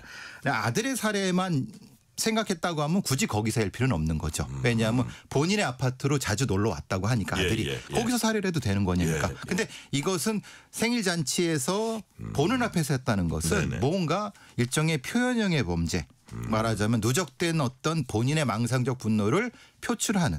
그래서 이제 범죄에서는 유전적 근친도라고 하거든요. 예. 그러니까 자기 부인은 남이죠. 근데 예. 자기 자식은 자기 유전적 근친도가 0.5지 않습니까? 예. 그런 방식으로 공격성이 높아진다고 합니다. 보통. 아, 그래요? 그래서 이제 부인보다는 자식을 공격하는 것이 그런 이유라고 합니다. 아니 여러 가지 우리가 좀 보이는 게 있는데 예를 들어서 부인과 손주 앞에서 쐈을 때 그 심리는 무엇이며 그다음에 또 도망을 갔어요. 네. 그리고 반드시 어떻게 그 범행을 하려고 그랬는지 그 사제총 하나에 탄알이 하나밖에 안 된다면서 그러니까 확실히 하기 위해서 3개를 갖고 오고 그렇죠. 막 이런 것들이 과연 그 머릿속에는 어떤 게 들어있는 겁니까? 그러니까 조각된 계획과 네. 느슨한 연결성 이렇게 표현하죠. 조각적인 계획은 축적돼서 많이 해놨습니다. 그래서 네네. 총률을 다듬고 계속했는데 그 쌓아뒀는데 네. 이걸 조직할 때는 너무 부실한 겁니다. 그래서 이제 그런 형태로 분노가 되는 거고 네. 이게 보통 이런 격을 뭐 리셋 증후군이라고 얘기하는 건 그런 겁니다. 예. 내가 예전에 잘못해서 이런 일이 벌어졌기 때문에 내가 다 처리하고 가겠어라고 하는 그래서 이제 본인도 진술하는 것은 아파트를 그렇게 싹 정리하고 싶었다. 왜 거기다 그런 짓을 했느냐라고 네. 하니까 그런 얘기를 하는 것도 그런 느낌으로 얘기하는 것 같습니다. 저 폭발물 타이머까지 이제 설치한 거예요. 예. 타이머 같은 것도 그 시간에 그러니까 자기 딴에는 네. 사람이 가장 없는 정오를 택했다고 하는데 네. 보통 이런 퇴행적인 폭발물 테러범 같은 경우는 보통 이 시계를 할 때 가장 그 위쪽에 있는 상태를 합니다. 이게 보통 예전에 조지 메데스키라고 하는 미치광이 폭파범 같은 경우도 그런 식의 초침을 이용했거든요. 그래서 그게 아마 무슨 의미가 있는 것 같습니다. 본인한테는. 네. 자, 약간 은둔형 외톨이인지 그 좀 더 봐야 되는데 예를 들어서 가족이 보는 앞에서 아들에게 총을 쏜 거나 자기의 이웃을 완전히 거의 어떻게 보면 보내버리려고 그런 장치를 한 거나 그렇죠. 이게 이런 뭐라 그럴까요? 어떤 사회에 대한 반사회적인 인물? 뭐 어떻게 봐야 됩니까? 인물형은. 이제 비사회적인 인물이죠. 비사회적인. 이건 비사회적인 거죠. 왜냐하면 반사회적인 건 내 다 죽여버리겠어라고 하는 네. 거고 비사회적인 건 누가 죽어도 상관없어. 그게 다른 겁니다. 그러니까 안티 소사이어티하고 어소사이어티가 다른 겁니다. 이건 어소사이어티. 비사회적인 거니까 누가 죽어도 상관없어. 나는 내 욕구만 채우면 돼라는 방식입니다. 그래요. 범행으로서 일종의 욕구를 채우는 그런 거네요. 그런 형태입니다. 네네. 자, 또 도망갔다가 경찰에 붙잡혔고. 근데 이제 경찰의 대처 부분을 보면은 이 총기범 혐의자가 집안에 있는 줄 알고 도착한 지 1시간이 지나서 경찰 특공대 온 다음에야 진입을 했어요. 그러니까 이게 현장 판단이 늦은 것 같습니다. 왜냐하면 9시 반에 신고가 들어가서 총성 비슷한 게 났다는 게 신고가 됐고 분명히 그 부인이 총기라고 생각했으면은 근데 판단을 하면 빠르게 안에 현장에 누가 있는지를 판단해야 되는데 문제가 그때는 그 피해자가 피를 흘리고 있었어요. 네네. 그러니까 만약에 빨리 까고 들어갔으면 죄송합니다. 표현입니다. 빨리 문을 개방하고 들어갔으면은 까고 들어갔으면 그러면은 이 살릴 수 있지 않았을까라는 왜냐면 산탄이기 때문에 관통상이 아니거든요. 그러니까 이거는 조금 뭐가 좀 이상한데 왜 1시간이 걸렸지? 1시간이 되게 저 골든 타임이었을 수도 있군요. 그 안에 있는 부인이나 이런 사람 빨리 들어오지 왜 근데 이게 이거에 대한 경찰은 해명이 필요한 부분이고요. 그 다음에 지금 도주한 이후에 2시간 반에 잡았어요. 근데 너무 늦은 거. 전 빨리 잡았다고 저는 늦었다고 생각하거든요. 왜냐하면 우리 시스템에 렌터카가 있고 와스 시스템이 있기 때문에 실제로 그런 어떤 계획 도시는 빨리 추적할 수가 있거든요. 그리고 또 하나는 남태령에서 검거할 때 경찰관들이 방탄복을 안 입고 있었어요. 아니 총기가 있는데 방탄복을 없이 그냥 이건 사실 너무 위험하네요. 무모한 거죠. 근데 그냥 차로 가로막고 권총을 들이댔는데 이건 나중에 매뉴얼로도 바꿔야 됩니다. 그럼요. 그럼 방탄복이 왜 안 입혔냐? 없었냐? 거기서 만약에 사고가 또 났으면 거기서 발사했으면 어떻게 할 거예요? 그러니까요. 그 안에 10몇 개가 있었다고 하는데 그러니까요. 이 부분은 사실 저는 굉장히 좀 아쉽습니다. 구멍이 좀 꽤 있었군요. 자, 이번 사건 또 다른 충격적인 점은 이분이 그냥 무슨 전문가도 아닌데 아마추어가 그렇게 뭐 많이 만든 거예요. 또 그리고 그게 실제로 발사를 했는데 사람이 목숨을 잃었습니다. 참 뭐 유튜브 보고 만들었다는 거 아닙니까? 유튜브 영상이 되게 구체적인가 봐요. 근데 미국에서는 총기가 합법적인 나라이기 때문에 사제 총기 맞는 게 일종의 취미입니다. 그래요? 그러니까 그걸 보고 한 거죠. 그러니까 미국은 총기를 쉽게 구할 수 있기 때문에 그 영상 자체가 사실 위험한 요소가 아닌 거죠. 근데 그게 우리나라에서 볼 때는 위험한 겁니다. 근데 유튜브 영상이라는 게 국경이 없잖아요. 없죠. 이게. 그게 문제잖아요. 그러니까 제가 어떻게 우리가 제한하기가 힘들잖아요. 예전부터 ATF처럼 총기 단속국처럼 무엇인가 그 단속할 수 있는 그 관리할 수 있는 부서가 있어야 되는데 지금은 경찰청의 생활 질서계의 일부 사람만 이걸 관리하고 있어서 관리가 안 된다. 일본도 사건부터 시작해서 오페산 서무개는 사건 때도 계속 누누이 얘기했지만 그걸로 바뀐 게 없거든요. 그러니까 분명히 TF라든가 아니면 태스크포스라든가 아니면 뭔가 컨트롤 타워가 있으면은 빨리빨리 유튜브나 이런 데 이걸 삭제해 주십시오라고 할 수 있거든요. 네네. 근데 그게 안 되고 있으니까 무분별하게 지금 다 애들도 지금 이거 보고 만드는 수준이니까 이건 상당히 문제가 있는 겁니다. 사실 우리나라가 총기를 강력히 규제해가지고 미국과 비교해서 그런 사건 사고가 없다는 건 주지의 사실이잖아요. 그렇다면 이런 사제총 만드는 이런 단속도 강하게 할 필요가 있다고 보시는 거죠? 유튜브 흔히 말 CEO들한테 이런 접촉을 해서 이 접근하는 부분을 차단할 수 있게끔 협조를 적극적으로 구하면은 정부가 나서는데 설마 안 협조하겠습니까? 근데 지금은 너무 방관하는 느낌이어서 너무 좀 안타깝습니다. 불법 총기 단속 같은 거 좀 상시적으로 합니까 경찰이? 전혀 안 하니까 문제죠. 아 그래요? 그냥 그 관리하는 인원이 얼마 없대니까요. 관리하는 주체도 불분명합니다. 그래서 사실 문제된 거죠. 자, 이번에 프로파일러가 투입된다고 합니다. 어떤 점들을 중점적으로 파괴될까요? 기본적으로 이제 동기를 찾아야 되겠죠. 본인이 말하는 가정 불화가 실제 하는 건지 아니면 말씀하신 것처럼 다른 어떤 여타의 다른 이유가 있었는지 그리고 언제부터 준비했는지 이런 것들을 찾는데 라포를 형성하는데 보통 이럴 때는 여자 프로파일러를 투입하지 않고 저 같은 사람을 투입합니다. 그러니까 비슷한 나이 또래의 그런 형태. 제가 은둔형 외톨이지 않습니까? 저런 비슷한 형태를 투입해서 같은 심리 공감 능력을 그렇게 하는군요. 이게 보통 프로파일을 운영하는 방침입니다. 자, 시간이 거의 다 됐으니까 짤막하게 마지막으로 이번 사건이 뭐 보면 충격적인 가족 사이의 범죄, 총기 관리 문제, 유튜브 관리 문제, 경찰 대처. 자, 어떤 점을 교훈으로 삼았으면 좋다고 보세요? 기본적으로 이제 가족 내의 갈등의 관리라든가 이런 부분들에 대한 부분과 문제는 총기 관리입니다. 총기에 대한 관리가 기본부터 안 돼 있다. 그것부터 돼야 되고 그리고 경찰관의 방탄복 부분 그리고 경찰 특공대의 어떤 지휘 이런 거 몇 가지 더 점검을 해야 될 것 같습니다. 네, 오늘 말씀은 여기까지 듣겠습니다. 지금까지 배상훈 프로파일러였습니다. 말씀 감사합니다. 감사합니다. 오늘 뉴스레터 K는 여기까지입니다. 커피 쿠폰 당첨자 명단은 뉴스레터 K 홈페이지 확인해 주시고요.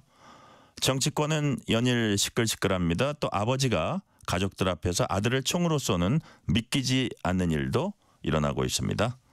오늘 끝곡은 가사 중에 세상이 왜 이래 하고 외치는 부분이 있죠. 나훈아의 테스 형 듣겠습니다. 오늘도 함께해 주신 청취자 여러분 진심으로 감사드립니다. 지금까지 뉴스레터 K 전종철입니다. 어쩌다가 한바탕